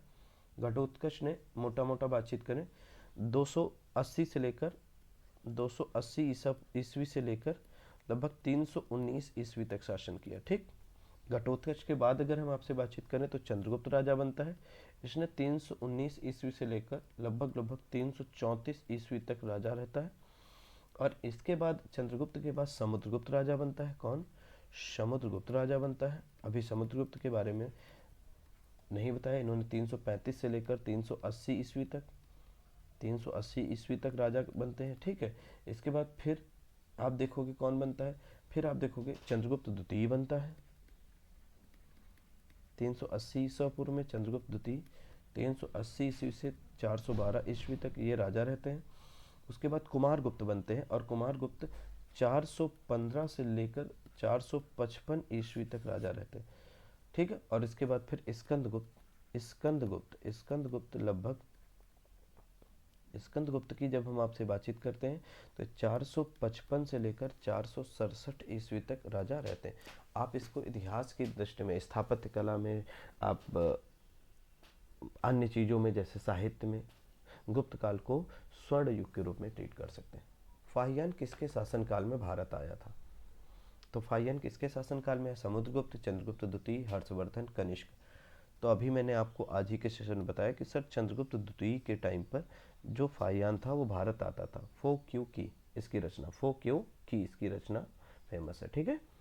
अगला प्रश्न, नालंदा विश्वविद्यालय की स्थापना किसने की थी? तो नालंदा विश्वविद्यालय की स्थापना किसने की थी? 4 ऑप्शन यहाँ पर भी है। कौन कौन से ऑप्शन है? धर्मपाल, कुमारगुप्त, स्कंदगुप्त, समुद्रगुप्त। तो नालंदा विश्वविद्यालय की स्थापना जो है वो करी गई थी किसके द्वारा? तो हम कहते हैं कुमारगुप्त प्रथम के द्वारा क्या किया गया था? नालंदा विश्वविद्यालय की स्थापना की गई थी। ये बिहार में है और इसी समय सरकार इसको जीर्णोद्धार करा रही है। ठीक है। क्वेश्चन नंबर 36 की तरफ चलते हैं। प्रयाग प्रशस्ति के लेखक कौन है? अभी ऊपर ही बताया कि जो हमारा समुद्रगुप्त था, समुद्रगुप्त की उपलब्धियों को प्रयाग प्रशस्ति में या इलाहाबाद स्तंभ लेख में बताया गया है। और इसका लेखक कौन है? 4 ऑप्शन आपके सामने दिए गए हैं। कह रहे कालिदास है, बाणभट्ट है, हरिशेण है, रवि कीर्ति। तो जब हम आपसे बातचीत करते हैं तो आप क्या देखोगे कि प्रयाग प्रशस्ति, इलाहाबाद, ये स्तंभ लेख हरिशेण का है। हरिशेण का किसका है? हरिशेण का ये है, लेखक है, हरिशेण इसके लेखक। बाणभट्ट की जो प्रसिद्ध रचना है वह है कादम्बरी और हर्षचरित। एक है कादम्बरी और हर्षचरित, हर्षचरित। वहीं रवि कीर्ति की बातचीत करें तो आपको बताना है रवि कीर्ति की प्रसिद्ध रचना कौन सी। ये आपको क्वेश्चन का आंसर कमेंट बॉक्स में करके देना। ठीक है। 36 के बाद 37 की तरफ चलते हैं। किस गुप्त राजा ने विक्रमादित्य की उपाधि धारण की? तो किस गुप्त राजा ने विक्रमादित्य की उपाधि धारण की, ये आपको उत्तर करना है। 4 ऑप्शन आपके सामने दिए गए हैं, जरा देखिएगा। कह रहे समुद्रगुप्त ने करी थी, चंद्रगुप्त द्वितीय ने, स्कंदगुप्त ने और श्रीगुप्त ने की थी। तो चंद्रगुप्त द्वितीय ने विक्रमादित्य की उपाधि धारण की थी। किसने? चंद्रगुप्त द्वितीय के द्वारा विक्रमादित्य की उपाधि धारण की जाती है। अगले क्वेश्चन की तरफ चलते हैं। 38 नंबर, मेहरौली का लौह स्तंभ किसके काल का है? मेहरौली का लौह स्तंभ किसके काल का है कि या किस काल का है? The iron pillar of Mehrauli belongs to which period? Maurya काल, गुप्त काल, कुषाण काल, नंद काल। तो सिंपल सी भाषा में कहोगे सर चंद्रगुप्त द्वितीय के द्वारा, और चंद्रगुप्त द्वितीय का मतलब गुप्त काल से संबंधित है। इसने क्या किया था? मेहरौली के लौह स्तंभ को निर्माण कराया था। किसने? चंद्रगुप्त द्वितीय। चंद्रगुप्त द्वितीय के द्वारा क्या किया गया था? चंद्रगुप्त द्वितीय के द्वारा मेहरौली के लौह स्तंभ का निर्माण कराया गया था। ठीक है। चलिए अगला चलते हैं 39 नंबर की तरफ देखते हैं, 39 नंबर की तरफ देखते हैं। 39, अजंता की गुफाएं किस काल से संबंधित हैं? अजंता की गुफाएं कह रहे हैं किस काल से संबंधित है? हड़प्पा, गुप्त, मुगल, पल्लव। तो अजंता की गुफाएं जो हैं, अगर मैं आपसे बातचीत करूं तो दिए गए ऑप्शंस में किसी से भी नहीं, आपका यहाँ अगर ऑप्शन सातवाहन वंश होता तो सातवाहन वंश भी सही होता। सातवाहन वंश के साथ साथ अगर वाकाटक वंश होता तो वाकाटक वंश भी सही होता, वाकाटक वंश भी सही होता, इससे संबंधित है। लेकिन नहीं है तो हम कहेंगे गुप्त काल से संबंधित है। और अजंता की गुफाएं जो हैं वहाँ बौद्ध धर्म से संबंधित है। किससे संबंधित है? तो हम कहें अजंता की गुफाएं जो हैं वो मुख्य रूप से बौद्ध धर्म से संबंधित देखने को मिलती हैं। ठीक है। चलें क्वेश्चन नंबर, अगली बातचीत करें क्वेश्चन नंबर 40 की तरफ चलते हैं। 40 नंबर देखते हैं, क्वेश्चन नंबर 40। यहाँ तक सब कुछ समझ में आ रहा है? आवाज़ वगैरह सब स्पष्ट है? किसी प्रकार की कोई समस्या तो नहीं? किसी प्रकार की कोई समस्या अगर आपको देखने को मिल रही हो तो आप बता सकते हैं कि ये समस्या देखने को मिल रही है। ठीक है। चलिए आगे चलें, नेक्स्ट की तरफ बातचीत करते हैं। चलिए, पंचतंत्र के लेखक कौन है? प्रश्न जो पूछा है वो पंचतंत्र के लेखक के बारे में पूछ रहे हैं कि पंचतंत्र के लेखक कौन है। 4 ऑप्शन आपके सामने, विष्णु शर्मा, चाणक्य, कालिदास, आर्यभट्ट। कौन है लेखक? तो आपको बताना है। तो पंचतंत्र के लेखक की जब हम आपसे बातचीत करते हैं तो कह रहे हैं कि विष्णु शर्मा जो है वो पंचतंत्र के लेखक देखने को मिलते हैं। विष्णु शर्मा पंचतंत्र के लेखक देखने को मिलते हैं। अगला क्वेश्चन जो है, हर्षवर्धन की राजधानी कहाँ थी? 4 ऑप्शन है। हर्षवर्धन की राजधानी कहाँ थी, ये आपसे प्रश्न पूछ रहे हैं। ठीक है। हर्षवर्धन की राजधानी कहाँ थी, आपसे प्रश्न पूछा गया है। थानेश्वर, कन्नौज, प्रयाग, पाटलिपुत्र। तो हर्षवर्धन की राजधानी, हर्षवर्धन ने 606 से लेकर 647 ईस्वी तक राज किया। 647 है, 45 नहीं, ईस्वी तक इसने क्या किया, ये 47 है, 47, ठीक है, 647 ईस्वी तक इसने राज किया था। और जब हम आपसे बातचीत करते हैं तो आप देखेंगे क्या, तो इसकी पहले जो राजधानी थी वो थानेश्वर थी। कौन थी? थानेश्वर थी।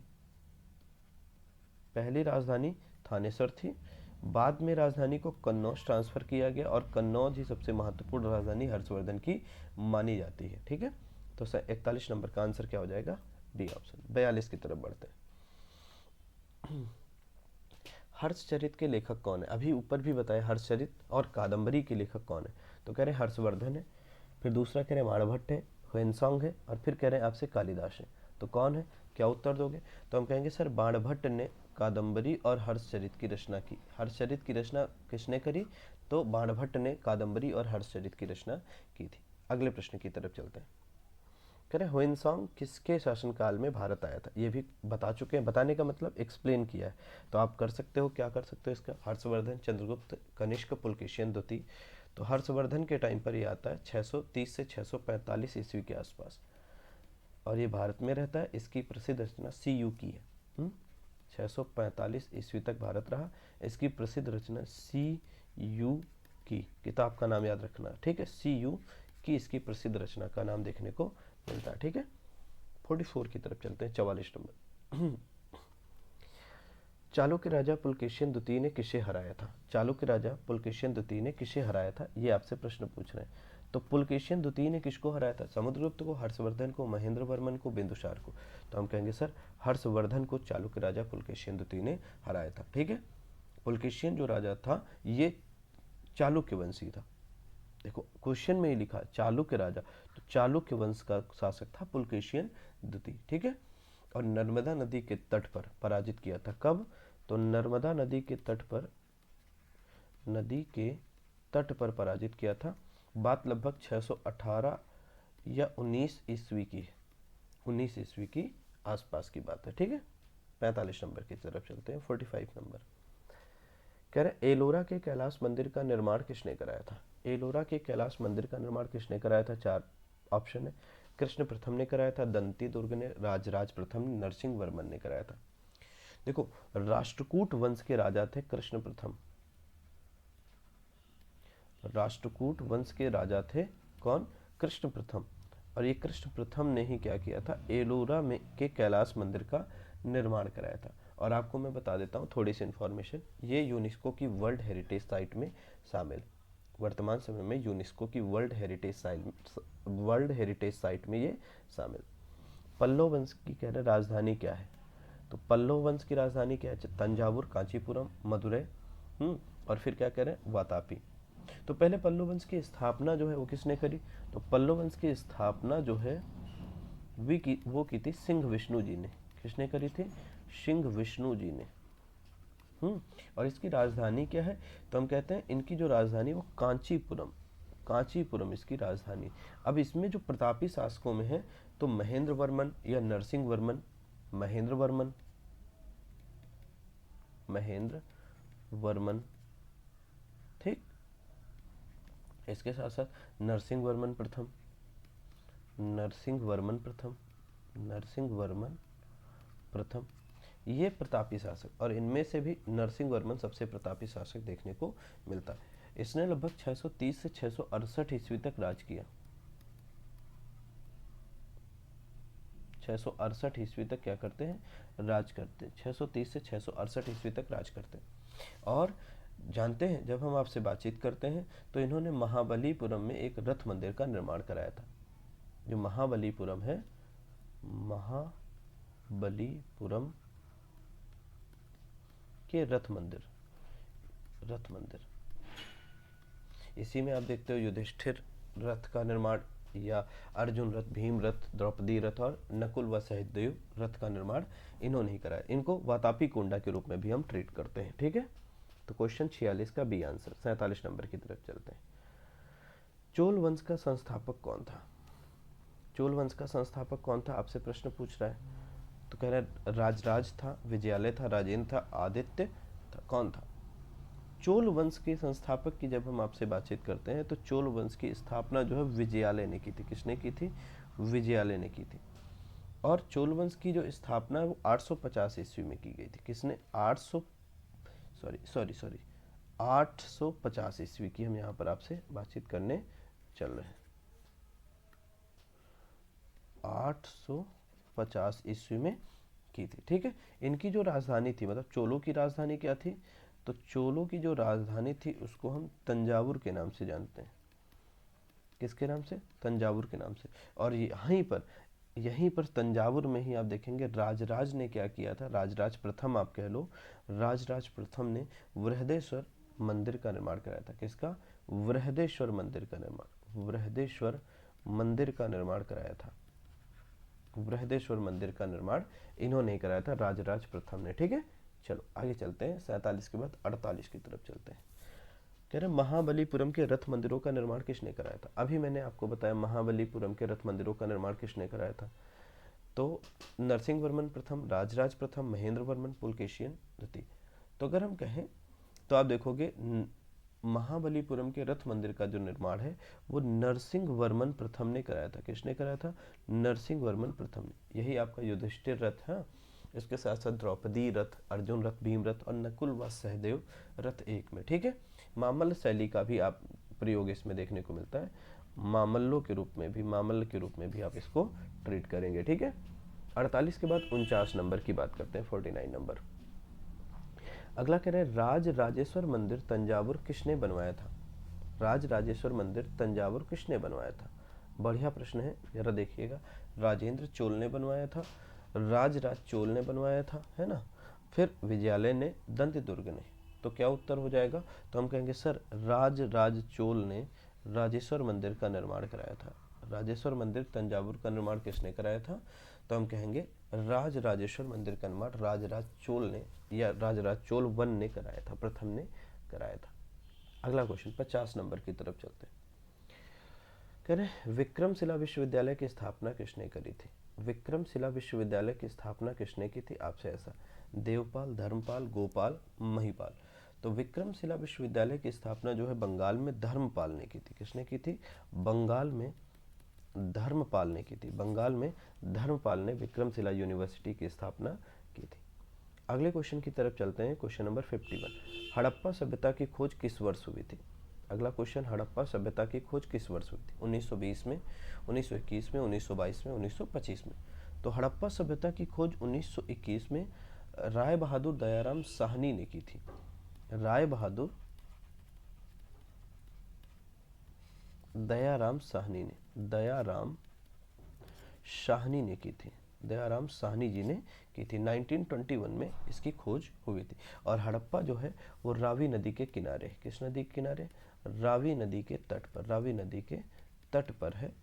तो ध्यान दीजिएगा एक बात ये कि ये पाकिस्तान में वर्तमान समय में कहाँ पर है? तो हम कहेंगे वर्तमान समय में ये जो है पाकिस्तान में स्थित है। 52 नंबर 52। सिंधु घाटी के किस स्थल से नर्तकी की मूर्ति मिली है? अगला प्रश्न कह रहे हैं सिंधु घाटी के किस स्थल से नर्तकी की कांस्य मूर्ति मिली है? हड़प्पा, मोहनजोदड़ो, लोथल, चनहुतड़ो। तो हम कहेंगे सर अभी पीछे पढ़ा था, मोहनजोदड़ो से मिली है। और मोहनजोदड़ो की जो खोज है वो रखालदास बनर्जी ने की थी। किसने? रखालदास बनर्जी ने, रखालदास बनर्जी ने खोज की थी। और थोड़ी सी मैं और बातचीत करूं तो 1922 में, 1922 में यह सिंधु नदी के किनारे स्थित है। पाकिस्तान में ये भी है और सिंधु नदी के किनारे स्थित है। ठीक है। 53 की बातचीत करते हैं। कह रहे शून्य का आविष्कार किसने किया था? देखिए शून्य का आविष्कार प्राचीनतम ग्रंथों की बातचीत करें तो आप ये कह सकते हो कि एक व्यक्ति है जिनका नाम क्या देखने को मिलेगा? जिनका नाम कहेंगे ब्रह्मगुप्त। ब्रह्मगुप्त, ठीक, ब्रह्मगुप्त ने करी। इनकी एक प्रसिद्ध किताब है ब्रह्म स्फुटिक सिद्धांत। क्या नाम है? ब्रह्म स्फुटिक सिद्धांत।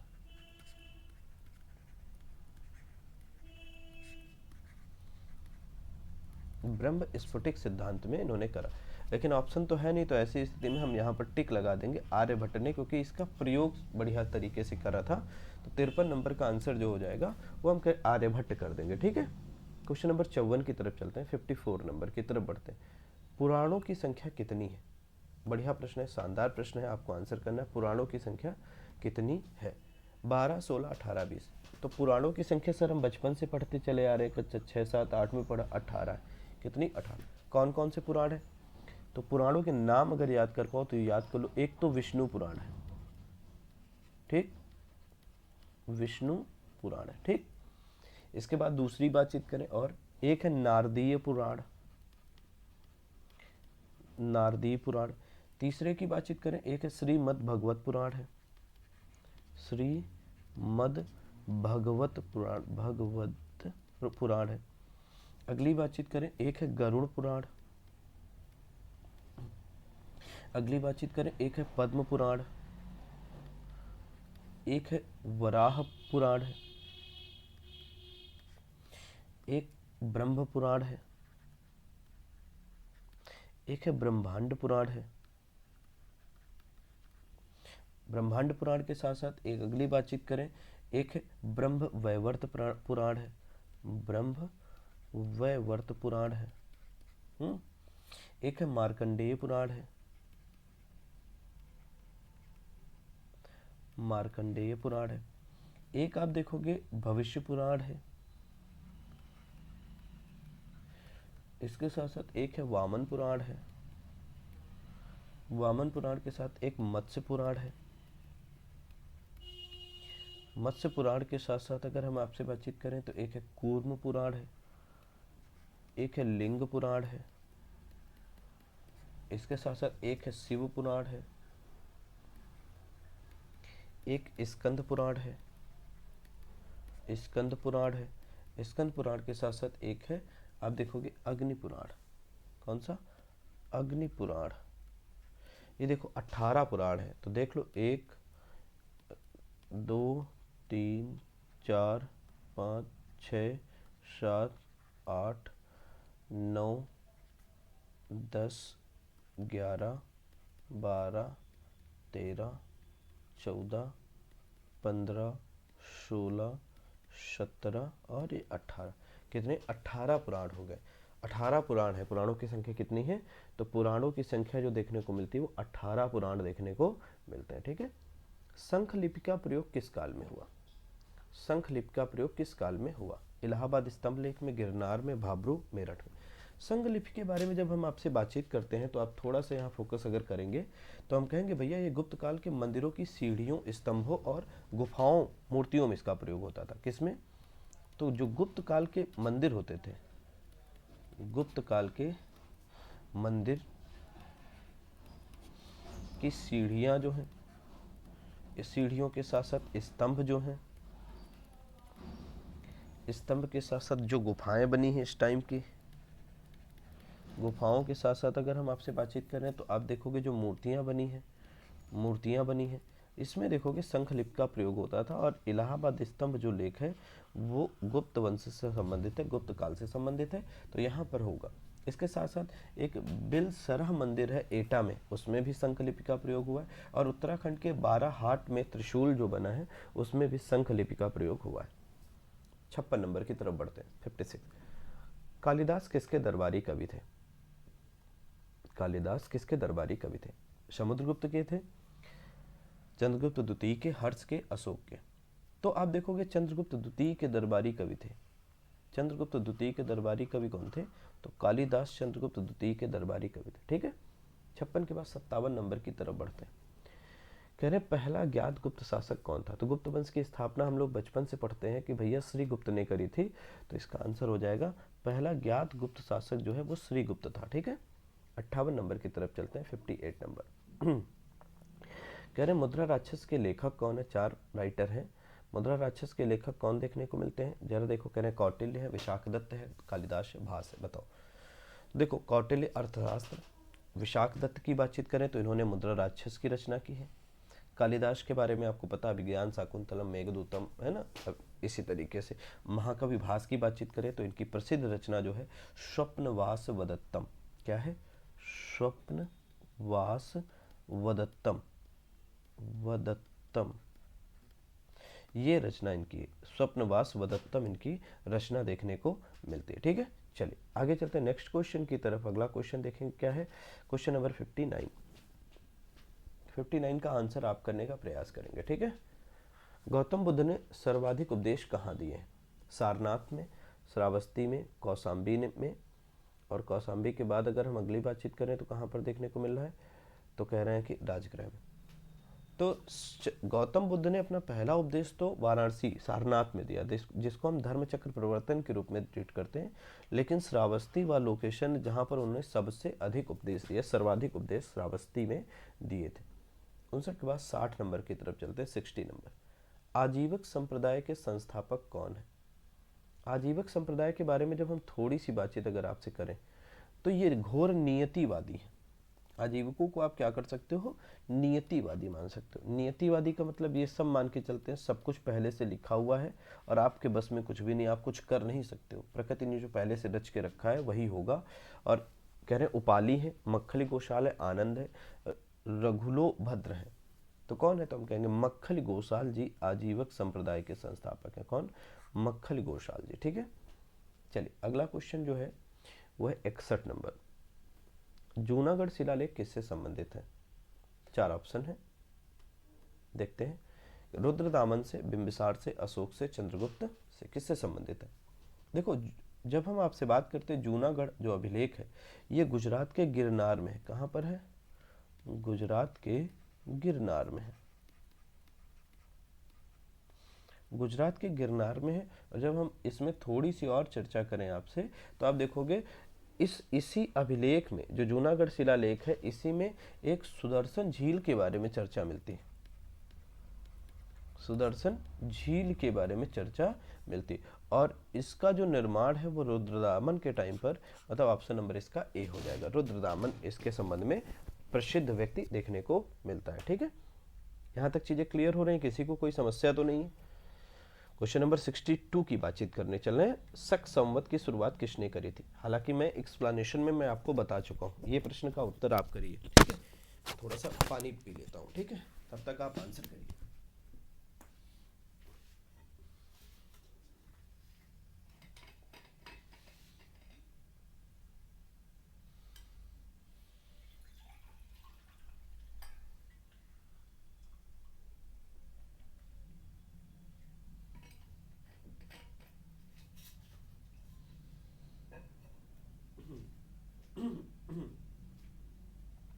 चलिए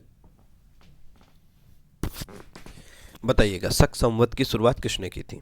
तो आप सब लोगों ने पढ़ा शक संवत की जो शुरुआत है वो कनिष्क ने की थी 78 ईस्वी में। कब? 78 ईस्वी में। ठीक है ना,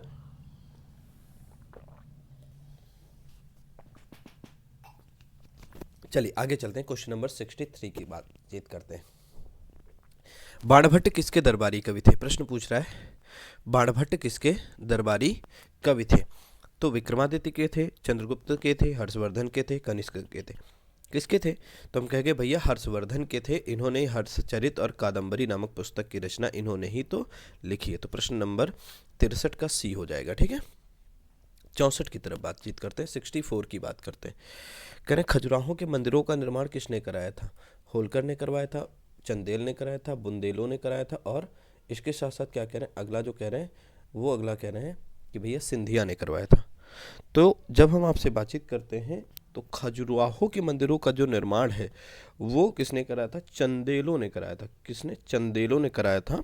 और चंदेलों में भी जब हम आपसे बातचीत करते हैं तो राजा यशोवर्मन और विद्याधर, राजा यशोवर्मन और यशोवर्मन के साथ साथ एक और है, कौन?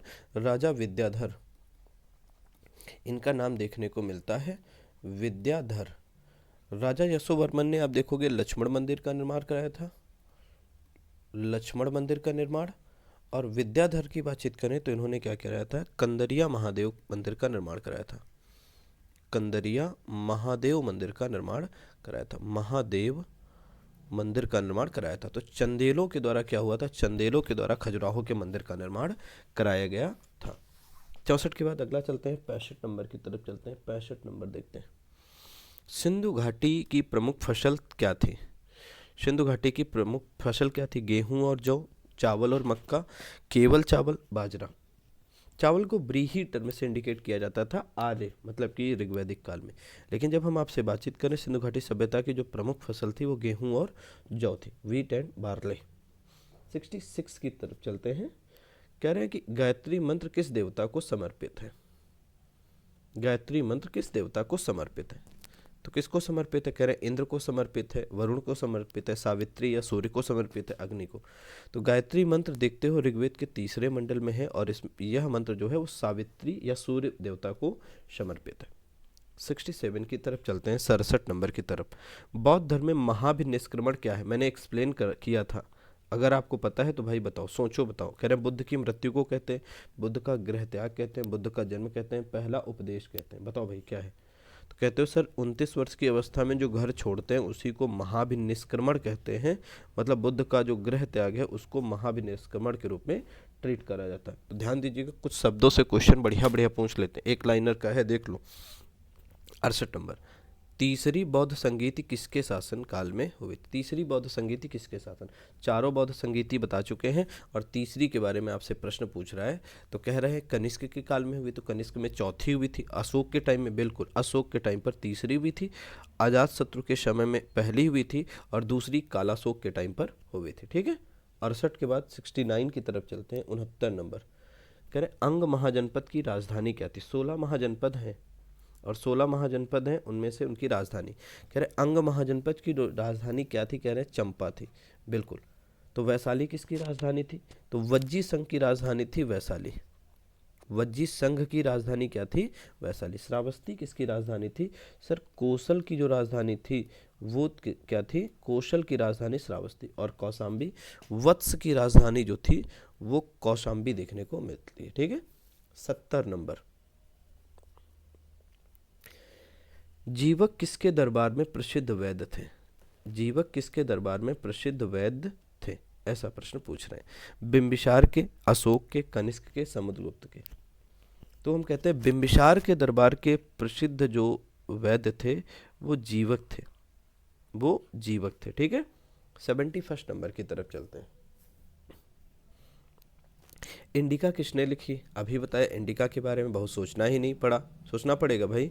अभी बताया कि भैया चंद्रगुप्त मौर्य के समय में या मौर्यों के विषय में जानकारी मिलती है और मेगस्थनीज की प्रसिद्ध पुस्तक है, मेगस्थनीज की प्रसिद्ध पुस्तक इंडिका है। बाकी सब लोगों के विषय में हम आपको बता चुके हैं, फाहियान, सेल्यूकस और कौटिल्य के।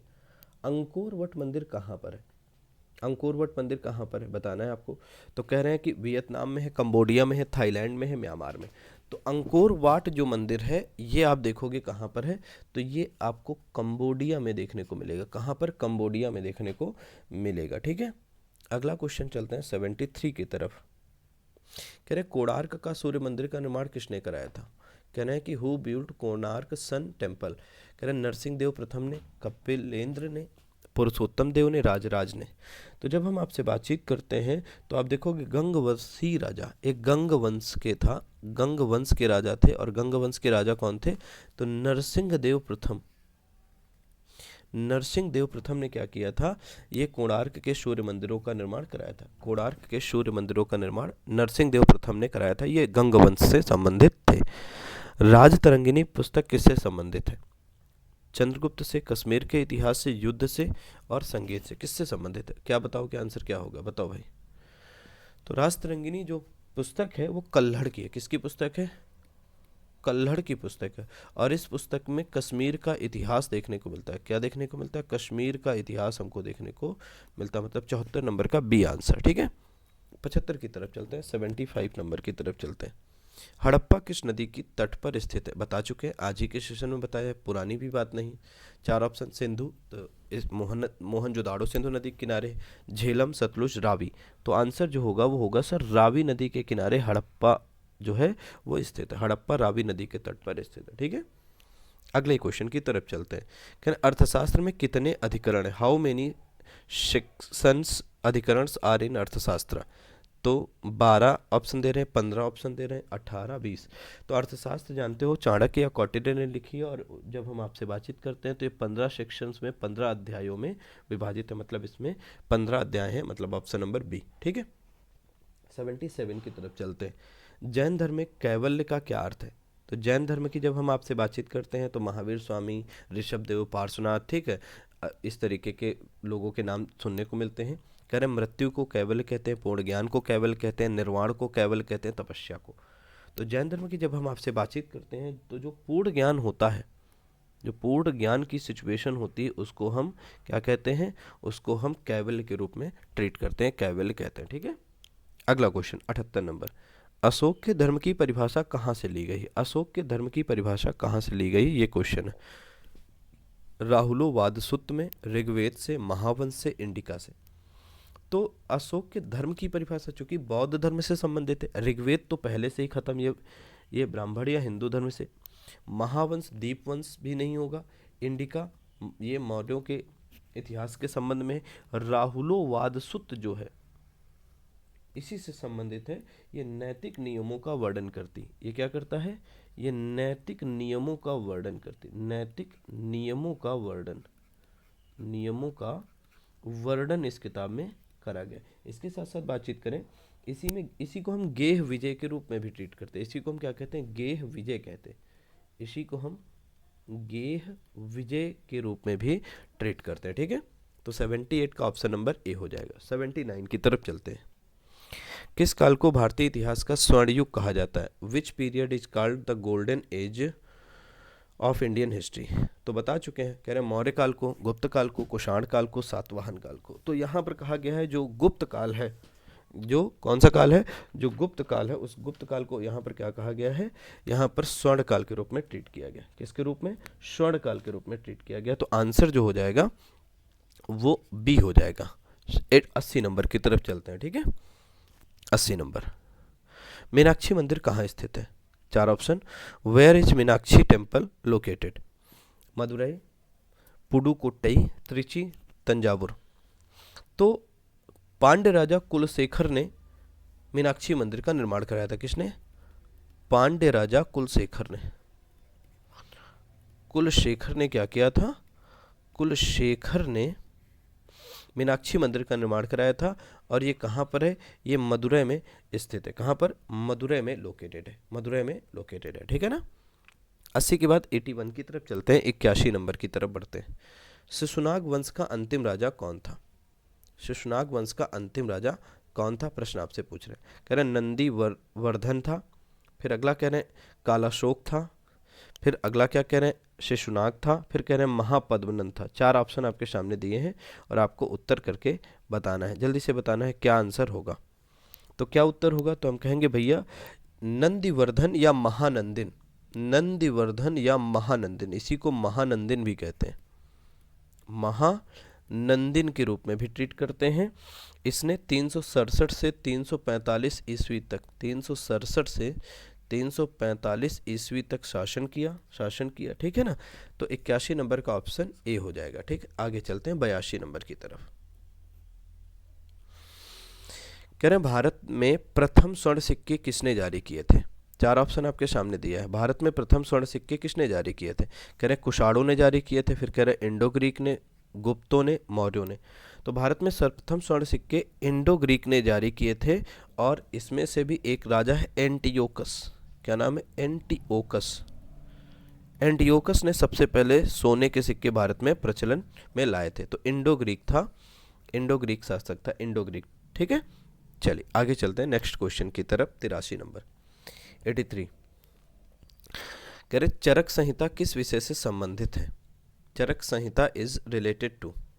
4 ऑप्शन। राजनीति से संबंधित है, चिकित्सा से संबंधित है, गणित से संबंधित है और वास्तुशास्त्र से। तो चरक संहिता जो है वो चिकित्सा से संबंधित है, चिकित्सा से संबंधित है, मेडिसिन से संबंधित है। 84 नंबर, अगला कह रहे हैं सांख्य दर्शन के प्रतिपादक कौन थे? सांख्य दर्शन के प्रतिपादक कौन थे? 4 ऑप्शन कह रहे गौतम थे, कपिल थे, कणाद थे, जैमिनी। तो भारत में जो भारतीय दर्शन है उन दर्शनों में से एक महत्वपूर्ण दर्शन है सांख्य। और सांख्य दर्शन का जो प्रतिपादन है वो महर्षि कपिल के द्वारा किया गया। वहीं अगर गौतम की बातचीत करें, गौतम ऋषि के द्वारा न्याय दर्शन का प्रतिपादन किया गया था। किसका? न्याय दर्शन का प्रतिपादन गौतम ऋषि के द्वारा। वहीं अगर न्याय के बाद बातचीत करें, एक योग दर्शन, योग दर्शन का प्रतिपादन किसने किया था? तो योग जो दर्शन है उसका प्रतिपादन पतंजलि ने किया था।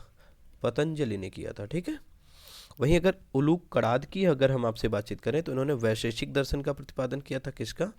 वैशेषिक दर्शन का प्रतिपादन किया था, वैशेषिक दर्शन का। वहीं अगर हम बातचीत करें मीमांसा दर्शन की बातचीत करें तो जैमिनी ने इसका प्रतिपादन किया था। मीमांसा दर्शन किसने प्रतिपादित किया था? जैमिनी ने। और एक और बचता उत्तर मीमांसा। उत्तर मीमांसा जो दर्शन है इसका प्रतिपादन किसने किया था?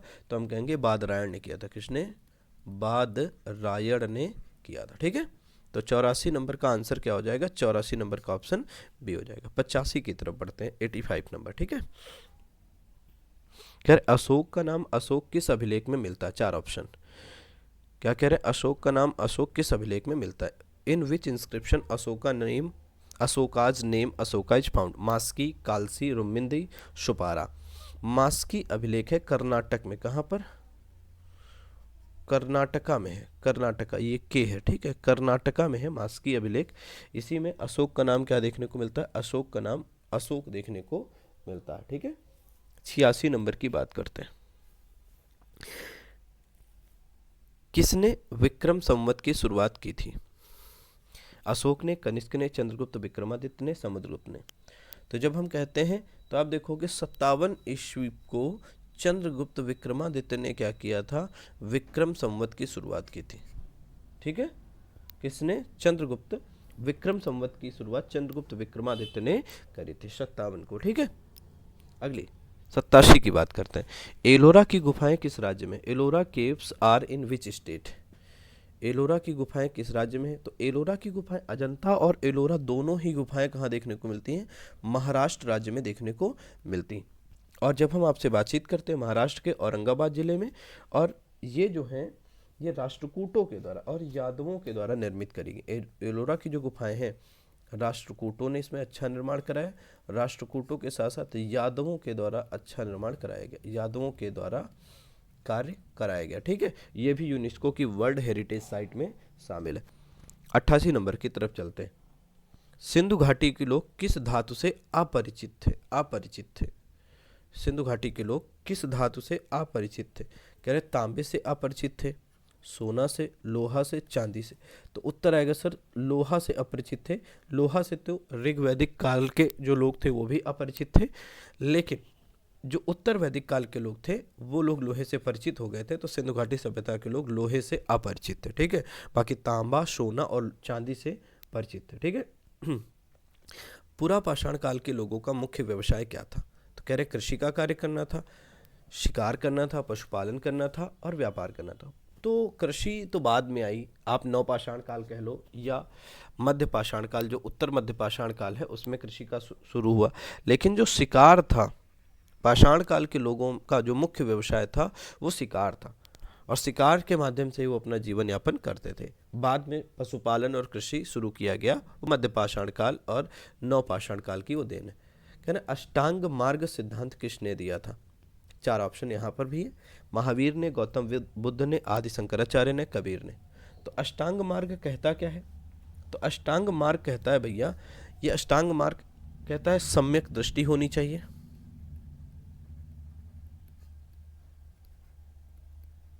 ठीक, सम्यक दृष्टि के साथ साथ सम्यक संकल्प होना चाहिए। ठीक, सम्यक संकल्प के साथ साथ बातचीत करें, सम्यक वाक रखो, सम्यक वाक के साथ साथ सम्यक कर्म रखो, सम्यक कर्म के साथ साथ सम्यक आजीविका रखो, आजीविका रखो, सम्यक क्या रखो? सम्यक त्याग रखो, सम्यक व्यायाम रखो, सम्यक स्मृति रखो और सम्यक समाधि रखो। समाधि, ये अष्टांगिक मार्ग है। तभी क्या कर सकते हैं? 4 आर्य सत्य, दुख, दुख का कारण है, ठीक है, दुख निरोध है, और दुख निरोध गामिनी प्रतिपदा, ये अष्टांगिक मार्ग है। मतलब दुखों का निवारण जो है इन अष्टांगिक मार्गों के माध्यम से संभव है। तो ये अष्टांगिक मार्ग जो है वो बौद्ध धर्म से संबंधित है, मतलब महात्मा बुद्ध के द्वारा इनका प्रतिपादन किया गया था। किसके द्वारा? महात्मा बुद्ध के द्वारा इनका प्रतिपादन किया गया था। आगे, सिंधु सभ्यता का पत्तन नगर कौन सा था? सिंधु सभ्यता का पत्तन नगर कौन सा था? ये प्रश्न आपसे पूछ रहे हैं। सिंधु सभ्यता का पत्तन नगर कौन सा था? ठीक है, कह रहे हैं कालीबंगा था, लोथल था, रोपड़ था, मोहनजोदड़ो। तो आपको मैं बता देता हूँ लोथल, पहले भी पढ़ चुके हो। लोथल जो है यहाँ पर गोदीबाड़ा या फिर डॉकयार्ड या फिर बंदरगाह के साक्ष्य हमको मिले। 91 नंबर का बी ऑप्शन। ठीक है, आगे बातचीत कर। कलिंग की राजधानी क्या थी? कलिंग की राजधानी पूछ रहे हैं क्या थी? कलिंग की राजधानी की बातचीत कह रहे हैं तक्षशिला थी, फिर कह रहे हैं तोसली थी, उज्जैनी थी, पाटलिपुत्रा था। तो कलिंग की जो राजधानी थी वो क्या थी? तो हम कहेंगे कलिंग की राजधानी तोसाली देखने को मिलती है, तोसली या तोसाली देखने को मिलती है। ठीक है, 93 की तरफ चलते हैं। 93 नंबर, अमरकोश के लेखक कौन है? अमरकोश संस्कृत जैसे डिक्शनरी होती है ना अंग्रेजी की, वैसे ही डिक्शनरी है संस्कृत की। अमर सिंह ने किया, कालिदास ने, विशाख दत्त ने, पाणिनि ने। तो उत्तर होगा अमर सिंह ने अमरकोश की रचना करी थी। ठीक है, चलिए, अमरकोश की रचना अमर सिंह ने करी थी। ठीक है, नेक्स्ट क्वेश्चन की तरफ चलते हैं। हर्षवर्धन को किसने पराजित किया था? तो पहले भी बता चुके हैं, पुलकेशियन द्वितीय ने हर्षवर्धन को पराजित करने का कार्य किया था। किसने किया था? पुलकेशियन द्वितीय ने हर्षवर्धन को पराजित करने का कार्य किया था। ठीक है, आगे क्वेश्चन नंबर 95 की तरफ चलते हैं। प्रसिद्ध दिलवाड़ा जैन मंदिर कहाँ पर है? ये श्वेतांबरों के लिए ये किसके लिए समर्पित है? ये दिलवाड़ा जो जैन मंदिर है ये श्वेतांबर के लिए प्रसिद्ध है, श्वेतांबरों को डेडिकेटेड है। किसको?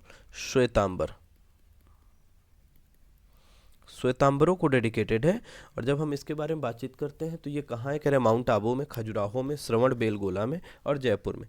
तो जब हम कहते हैं तो भैया राजस्थान के माउंट आबू में एकमात्र हिल स्टेशन के रूप में भी आप इसको ट्रीट कर सकते हो। ठीक है, अगला 96 नंबर पर चलते हैं। ऋग्वेद का नवा मंडल किसको समर्पित है?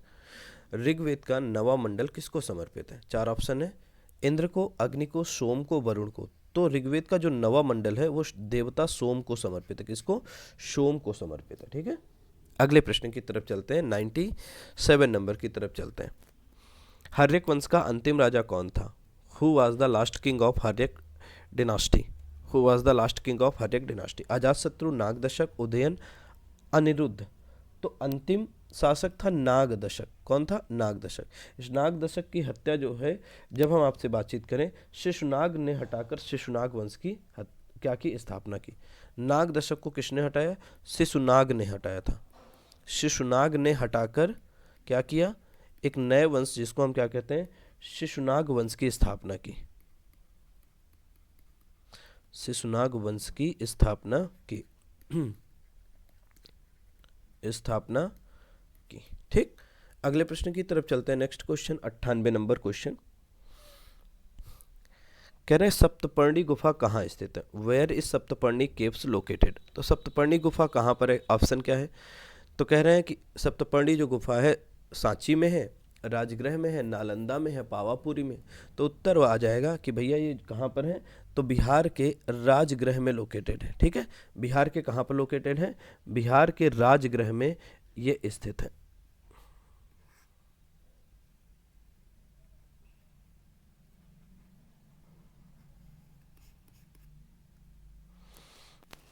ठीक है, आगे चलते नेक्स्ट क्वेश्चन की तरफ। और अगला क्वेश्चन आज के सेशन का अंतिम प्रश्न है। अंतिम प्रश्न देखिए, विक्रमशिला महाविहार का विनाश किसने किया था? इस प्रश्न का उत्तर आप सभी प्यारे साथी हमारे करेंगे। और अगर अभी तक आप लोगों ने टेलीग्राम चैनल को ज्वाइन नहीं किया तो आप लोग टेलीग्राम चैनल हमारा ज्वाइन कर सकते हैं। और टेलीग्राम चैनल अपना है क्या? तो हम कहेंगे टेलीग्राम चैनल जो है उसका नाम है GKGS बाई सुधांशु सर। तो जब आप इतना टेलीग्राम पर टाइप करोगे GKGS बाई सुधांशु सर, जब आप इतना टाइप करोगे तो आपको स्टडी वेब्स करके आएगा। क्या लिख के आएगा? Study webs. आप इसको ज्वाइन कर लेंगे, जहाँ पर आपको क्लास की PDF, वीडियो लिंक और सारी इन्फॉर्मेशन जो होती है चैनल के संबंध में हम आपको प्रोवाइड करा देते हैं। ठीक है, तो ये हमने लगभग 1 मिनट 40 सेकंड में, मतलब मोटा मोटा कहें तो 100 मिनट में 100 क्वेश्चन एंशिएंट हिस्ट्री के आसान से समझने में आप काम किया। ठीक है, तो आज के सेशन में एंशिएंट हिस्ट्री के हमने 100 क्वेश्चन किए। अगले सेशन में मुलाकात करते हैं नए प्रश्नों के साथ। धन्यवाद, थैंक यू, नमस्कार सबको, बहुत बहुत आभार सभी प्यारे साथियों का।